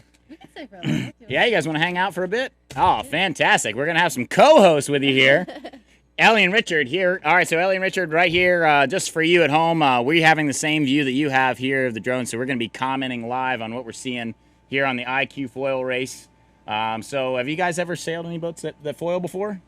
Yeah, we in our area, we live with Freddie Parkin actually, and he has a couple foiling toys that we sometimes sail in, and definitely some like wake foiling. We have a couple foils ourselves, so it's really cool to see just how fast they go. Yeah, absolutely, and they're going fast already here up on the foils, getting ready for the start of race number 1 for the day here. Ooh. Oh, yeah, ooh is right. On the pin in there, guys, kind of a little bit, seemed like there was a little bit of a left-hand shift there. They couldn't quite make it, and got the little ports, the little windward-leeward situation there, really pumping hard. Why are they wiggling so much? Do you guys know? Well, they're trying to pump and get more pressure into the sails and move. Pump the faster. foil a little Yeah. bit, too, and get it Yeah. up and Get flying, it yeah. up, start foiling. Big difference in the speed when they're up on the foils versus down in that displacement mode, for sure. Yeah. Going up the course, it seems like they're kind of liking the left-hand side. What are you seeing up the course as far as pressure, Ellie? Well, definitely when we left the race course, our last race had a big left shift and lots of more pressure over by the land. There's definitely a little bit less of a sea state over there, so it's possible that all the IQ foils are going towards more pressure and less sea state, which I guess would help them go faster and keep them on the foil. So Yeah, flatter Yeah. water definitely helps them out Yeah. for sure. They like it. And everybody is doing that. Yeah, just like Elle said, they're going out here to the left-hand side of the course, staying up on the foils, kind of leaning into it. Not as much pressure as yesterday, I think, overall. A lot lower down than you guys experienced yesterday, too? definitely, yeah. Definitely lower on. I would say, what do you guess it is out there right now if y'all had to put a number on what it's blowing out there? Probably not less than 10. I mean, not more than 10, I think. Yeah, pretty Not more light. than 10, I pretty think light. probably even lighter than Yeah. y'all's first and second race for sure. Yeah, definitely. But still, they're not having any problems getting up on the foils here and going. And this is our leftmost boat, far left boat in the race right now. Going out here left-hand side. Looks like there's a little, I'm seeing some pressure right there in the middle of the course coming down. But that pressure kind of looks like it's kind of a left-hand pressure. Again, same thing that y'all were seeing during your race as well. But I would imagine, like, seeing out in the distance weather mark up there, we'll see when they choose to tack or not. Seeing them starting to make a lot of adjustments. They don't have a ton of control adjustments, not nearly as many controls as you guys are in there playing with all your piano strings. They have a few adjustments, though, and a lot of their adjustments, they're just using body weight typically, and then also doing a little bit of, they get some Cunningham, some control adjustments. They can mess with the wing and the wishbone there a little bit. Here we go. First tack, our far left boat's tacking. Ooh, kind of a tough tack there. They're trying to stay out of displacement mode as long as they can, so they're going to come out of these tacks and be pumping right away to try to get back up on the foil. Doing a good job. This might be our leader here, getting back into the pressure in the middle of the course, coming across from that left-hand phase that we were talking about, that Elle and Richard were talking about so much earlier. Coming across in that left-hand phase, lifted with pressure, moving into the middle of the course.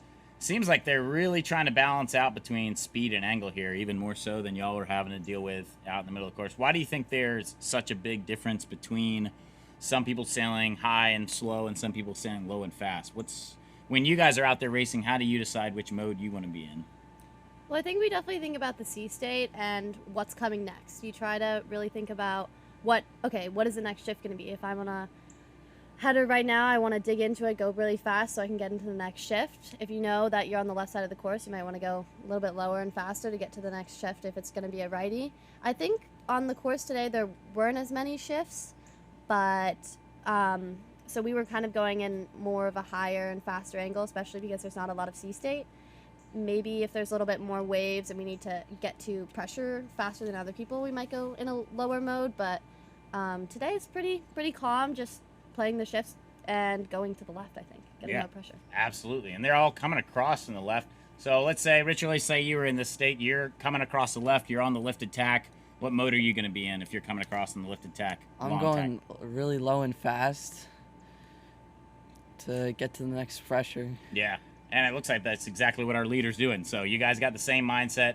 He's going low, he's going fast, staying up on that foil. Definitely, I think, you guys, for you in the I-420 in high mode, low mode, there's a little bit of speed difference. You get a little bit more speed. For them, it's even more dramatic, right? So the foils definitely add to all that, contribute even more so. So that low angle is a dramatically faster angle for the foil sailors. And looks like I see a little bit of pressure right there at the windward mark. Looks like a little hole just left of it. So he's probably racing over there to try to get to that little bit of pressure. And these IQ foilers are probably planning out their strategy a little different, a little bit faster boat. So instead of having to wait for the pressure, they're really just going after it a little bit quicker. They can get the breeze that's already there. They can get across the course and get to it. So their decision making is a little faster. Let's see this tack here. Get pumping, foiling. They're going to pump. Not trying to kill themselves too much on this leg because they do have a long race to go. You're probably going to see pumping throughout this entire leg to try to stay up on the foils and going the entire way. Here's our leader coming in on the starboard lay line here to the windward mark. It looks like I kind of see a line right down the middle of the course to the right-hand side of your screen there. That kind of looks like a bit of a tide line. Did you guys notice a difference in tide left or right side of the course today? I don't think that current was a huge factor for us, at least, just because when we got out there, it wasn't moving very fast. I guess it might have affected your ley lines a little bit, but if there was any current relief, it probably was closer to the shore, which might have been an advantage on the left, but we weren't really thinking about current too much. I think we're just trying to consider, when we went out there, we knew that if there was going to be more sunshine, it's probably meant the breeze is going to pick up and come from the right, but the clouds stayed in all day, and I guess that's what we're seeing right now. It wasn't at the velocity that we were expecting all day, so we're just trying to stay towards the left, try to stay towards the land, and current wasn't a huge factor. Fantastic. Yeah, great. See, you're a natural. We got to get you on the air more. So IQ's going downwind here. Leg number 2. They're doing more of a traditional windward leeward course, not quite the course that y'all were sailing today. So more of a traditional windward leeward gate, back up wind, leeward gate, go to the finish. So they're right here on the second leg of the race, going downwind. They're not able to sail quite as low today because they're having to stay up on the foils and kind of stay up in that higher fast mode for downwind. So as they come around here, you're definitely seeing a big difference in skill level between the sailors that having the ability to stay up on the foils versus fall off. So here we got sailor just came around the weather mark here, working our way downwind, trying to get back up on the foil. A little bit easier to get on the foil on that broad reach, beam reach kind of mode. Hard to stay on the foil really high, hard to stay really fast. So you can see the sailor also with his powerboat wake, trying to work it a little bit. You can see when they get in the waves, it lifts the foil a little bit more. When they get out of the waves, flattens out a little bit better. So they're trying to work that a little bit. You can also kind of see the twist of the sail a little bit from this angle. You can see how they're twisted. Do you think that's more or less twisted than you would have thought the sail would have been opened up or closed off on a foil boat? What do you think? I think it looks pretty twisted right now. Yeah, and this, do you think that's a good or bad sign? Would you want to do something a little different there? Do you like the look of the sail there, Richard? What do you think? Well, he's going pretty fast right now, and not doing too bad. Yeah, a little back of the fleet. We're gonna catch right back up to the front of the fleet here, moving upwind. Doing a nice job. Got a little backpack there, probably water inside there so they can go with. Not all the sailors have the ability to stop and meet up with their coach boat and have water bottles and snacks and everything else. So a lot of them carrying around their own equipment, taking care of themselves and their own nutritions on here. You can really see how fast they're moving here up the course. Absolutely incredible, the speeds of these things. What do you think the top speeds were yesterday of these boats? Richard, what do you guess? I don't know. I think we were probably going pretty fast. we were going pretty fast. There was one reach where we were going really fast. We did not set our kite on 2 of the reaches. It's just too high of wind speeds for us to be able to make the reach. So, yeah. I mean, probably I don't think there was So some of these guys a lot of them are wearing their own like GPS Yeah. watches, keeping up with their track and their speed. And I heard from 3 of the sailors that they all set their own personal records for top Yeah, speed I'm yesterday. All of them, a lot of them were giving them 2 million kilometers per hour, but with the translation, it's somewhere between 32 and 34 miles an hour. Some of them were going What? yesterday. I was gonna say like Um, 20 miles an hour, but I guess I underestimated They it. Yeah, they're ripping. When they went past us, they were going really fast. Yeah. When we were going in. So it's a great shot on the drone there. You can see them dancing around the bow of the board there, trying to get around. So every time they tack, they got to get around that side on the tacks, going around the other side on the jibes, trying to get back up on the foil.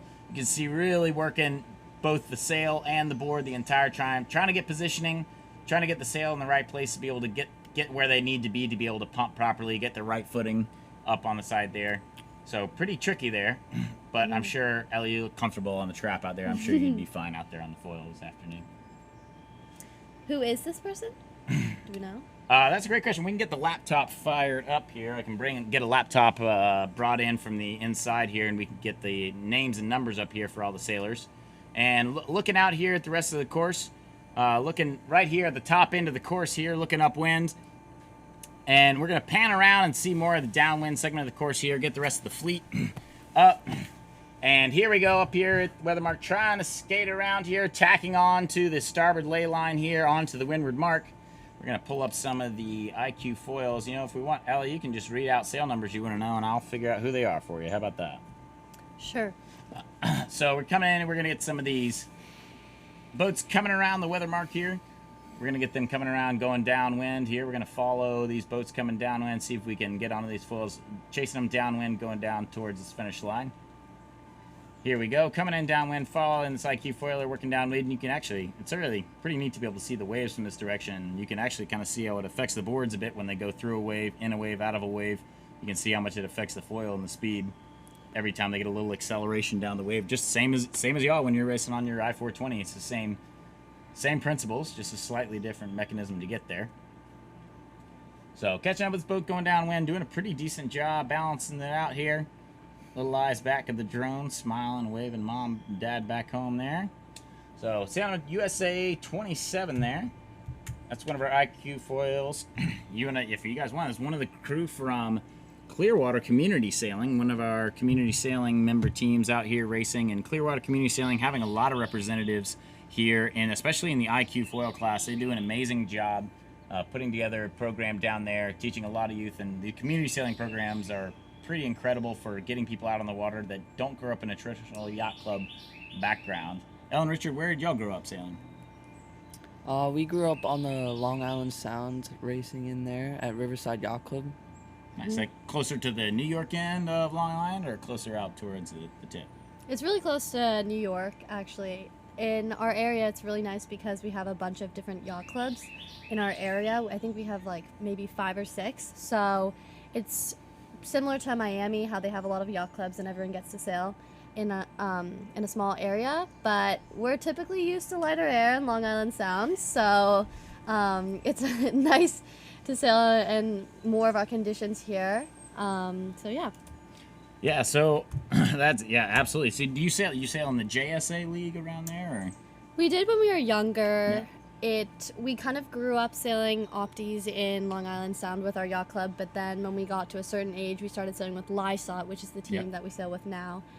We have the people who are from our area are Freddie, Asher, Robert, Helena, Callie, Ava, all of those people. We grew up sailing. Recognize those names from the top of the leaderboard. Yeah, we grew up sailing with them at the same yacht club in the same 20-person opti fleet when we were 7 years old. So it's really fun to have a lot of people from our area represented at this regatta. Yeah, fast breeds fast for sure. Yes. So drone footage here, following along with Amy Bright, one of our New Zealand sailors, and actually our top female so far in the IQ foil class as well. She had a pretty decent day today. One of our lighter IQ foilers, but is definitely more of a day. She's one of the lighter sailors, just like y'all. She seems to like the light air as well. She's ripping around, doing a great job. Got one hand on the bar, one hand on the Cunningham, just making some micro adjustments. You can see her looks pretty solid there, just making small hip shifts with her weight to make a little adjustments with the board and the foil to keep it up and going maximum speed. Laying the sail back, laying her body back when she can to go for that maximum speed angle. It's got to be really tough to balance out that up and downwind angle. I mean, how do you guys decide when you're going upwind and downwind, when you want to go to a high or a low mode when you guys are going downwind? On the downwind, I think it really just depends on how I'm feeling in the kite. We have pretty good communication about the pressure, so I have kind of 4 different commands. I say up a half, up 1, up 2, up 3, and we kind of have our own system of how many degrees that is, how we're going to do that with our body weight, and how much Richard's going to use his tiller to do that. But it's mostly a lot of crew communication because I'm feeling the kite. So, yeah. That's awesome. So then, what are you going to do next year when your sister goes off to college? I think I'm sailing a little C420s this summer, trying it out, and I mean, we don't know. He's sailing C420s, and he's gonna see, I guess, try a couple fleets. We don't really have a lot of experience in other fleets because we've been sailing eyes for 2 years, basically all the time together. So I think maybe trying some C420s, maybe coming back to eyes. We don't know. Awesome. I mean, why not just keep sailing all the boats you can? You learn something a little bit every time you sail every different boat. Definitely. And it's interesting to see everybody's paths going from there. So y'all went from Opties straight into 420. Yes, Richard was still sailing Opties when we started sailing together. So, I mean, he could tell you a little bit more about that kind of transition that he was doing while we were sailing together. well, it was kind of difficult getting back into the Opti after sailing the I-420 for a lot. I was a little bit more aggressive, and I did not need to use as much body weight because the sail's a lot smaller. And then I liked getting back into the I-420. It was a lot faster.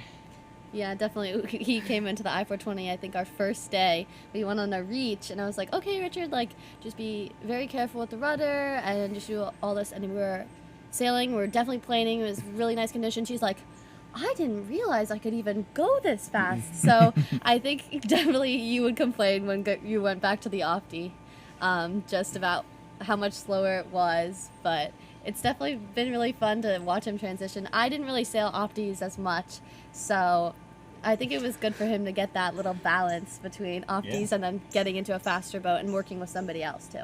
Yeah, that's awesome. Well, it's really cool to see you guys sail together and have fun sailing together as siblings. I think I would have killed my brother or sister if we tried to sail together. My brother's actually going to come on Friday, so I'll go show him that it's actually true that you can sail together as siblings. Yes, it's possible. It's sometimes difficult, but Well, we love it now, but back then I think we would have killed each other. yeah, I'm sure. Especially my older sister. I think she would have yelled at me the entire way around the race course. Yeah. I'm sure Elle doesn't yell at all out there. Never. She's probably just as sweet Definitely on the not. water as she is on shore. Yeah. A little bit. Sometimes I think we're definitely very critical of ourselves. I think we try really hard, and sometimes Richard's a lot quieter than I am, and I'm definitely more chatty. So I think it's a good balance. But most of our arguments are like after a race, after we do something, and we're like, "You did this wrong. You did this wrong," and it's at the end of the day, we both just say to each other, "You know what? It was probably both of our faults. So you know what? We gotta have to move on." And that's kind of what happened to us after our first race. We were having a bit of a hard time in our first race. We had to do a spin around the gates, and we didn't end up where we wanted to. And then we really just regrouped for our second race, and were able to come back from that. And I think it was a lot better. So, Yeah. Awesome. Well, thank you guys so much for coming on. I don't want to hold you from debriefing and de-rigging and everything with your team. I'm sure they're taking care of your boat for you right now, getting Hopefully. all shammied up and clean for you. Well, thank you guys for coming on and being on. We'll come back to the coverage here in a minute for the next race of the IQ foils. We'll get the drone back up in the sky for you.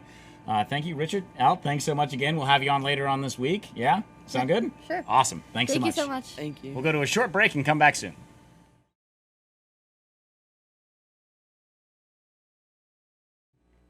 Welcome back, everybody, for the final race of the day that we're going to have on our live stream today with the IQ foils. Had a little bit of a delay there due to some commercial boat traffic coming through. Had to move all the kids safely off the course get the marks off the course, and then get back out. We're all set up now and ready for our slalom race. This is a lighter racetrack that we use for the IQ foilers. It's going to be a starboard start with a beam reach, short run, another beam reach out on starboard, and a jibe back onto the porch to rip down through the finish line. Should be fast, should be exciting. We're going to take you straight out to the drone coverage of the race. Coming up on the start here for the IQ foilers. We're through the starting line on the way to our first mark here. Sailor's going to turn downwind here around mark number 1, really lined up back to back to back. On these reach legs, it's going to make the competition a little bit closer. Not so much decision making here, it's just about pure speed. Sailor's taking kind of the lower route, having to pump the sail to keep the downwind going here. Trying to sail as low as they can and making a few jibes here to try to get down to the course. Everybody seems to like that left-hand side of the course, a little bit more pressure. There is some good pressure coming down the right-hand side of the course. You can see it, mark number 1 coming down. Some of them jibing a little bit later to try to get to it. Some of these boats that jibed a little earlier are going to get to it a little bit faster. Everybody on the foils, you're going to see occasionally a lot of pumping coming out of these jibes to stay up on the foils, moving as fast as they can. Right now we got in the lead Makani Andrews, our leader for the event and leader overall here, coming in, and he's leading this race pretty handily too. Second place, nipping on his heels, pumping, trying to catch up. Third and fourth, really close race there. Makani's starting to run away with this race like he's running away with this regatta overall right now. Looking back here at second place as we come in, we're going to try to check in and see who we got in second, third, and fourth place here. Second, third, fourth place is looking pretty tight there. Some good action as we come in to here to our second jibe mark. Going to come in and jibe back onto port and rip down in through the finish line here. Makani coming in, dipping the kite, dipping it down low there, jibing over, going over to the finish line. Here we go. Second place coming around. Here we go. Third, fourth, and fifth, back to back to back. We'll see if ever they all land this jibe smoothly, then they'll all be in that same order coming in here to the finish. Going back through the fleet, looks like we got a little battle there back with 4, 5 in the back. 2, 3, and 4 are all pretty tight there. It looks like it's going to be a drag race here to the finish. Everyone's pretty much staying in line here.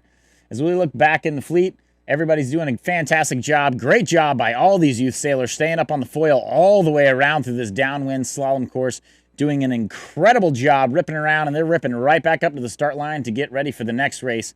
Beautiful job getting in a quick one here from our race committee and from our competitors. Here we go, coming into the finish line. We got a little pass action here. One IQ going high, one going low. The high boat trying to catch the breeze, take breeze, and go high. Not going to be able to do it there. Everybody lining up for the finish line. You see some trying to go high, some trying to go low. High boats are trying to take wind from the boats that are lower and make a pass high. The low boats are trying to go more direct route straight to the finish line. Everybody doing a great job staying up on the foils, defending their air as they go down through. And that will already bring us to the finish of race number 5 for the IQ foils. Beautiful scene there coming into the finish line. Because did a fantastic job getting around that race course.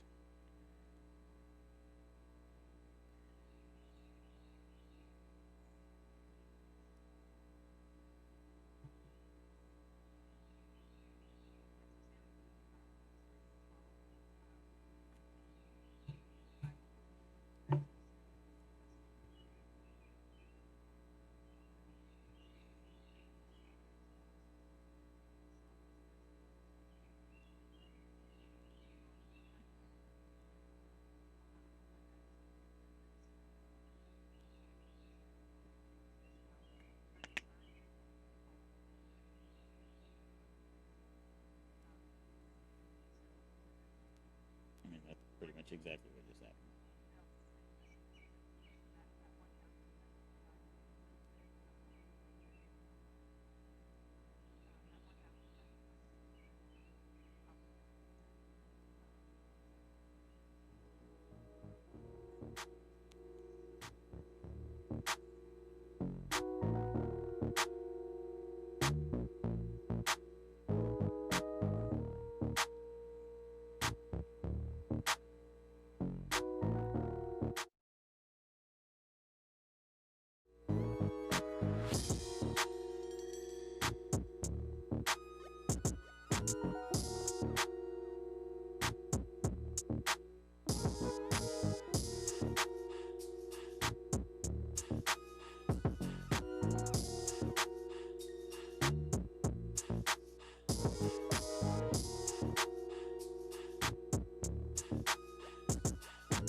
Thank you so much for tuning in to the coverage here today for the 2023 U.S. Sailing Youth Championships, brought to you by South Coast Winds.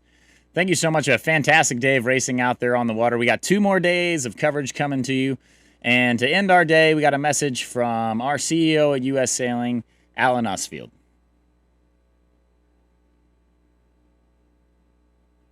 Thanks for tuning in. It was another great day here on the water. Looking forward to another great day here tomorrow. Please tune in noon to 4:30 tomorrow. Be another great day of sailing on Narragansett Bay for the 2023 U.S. Sailing Youth Championships. Thanks very much.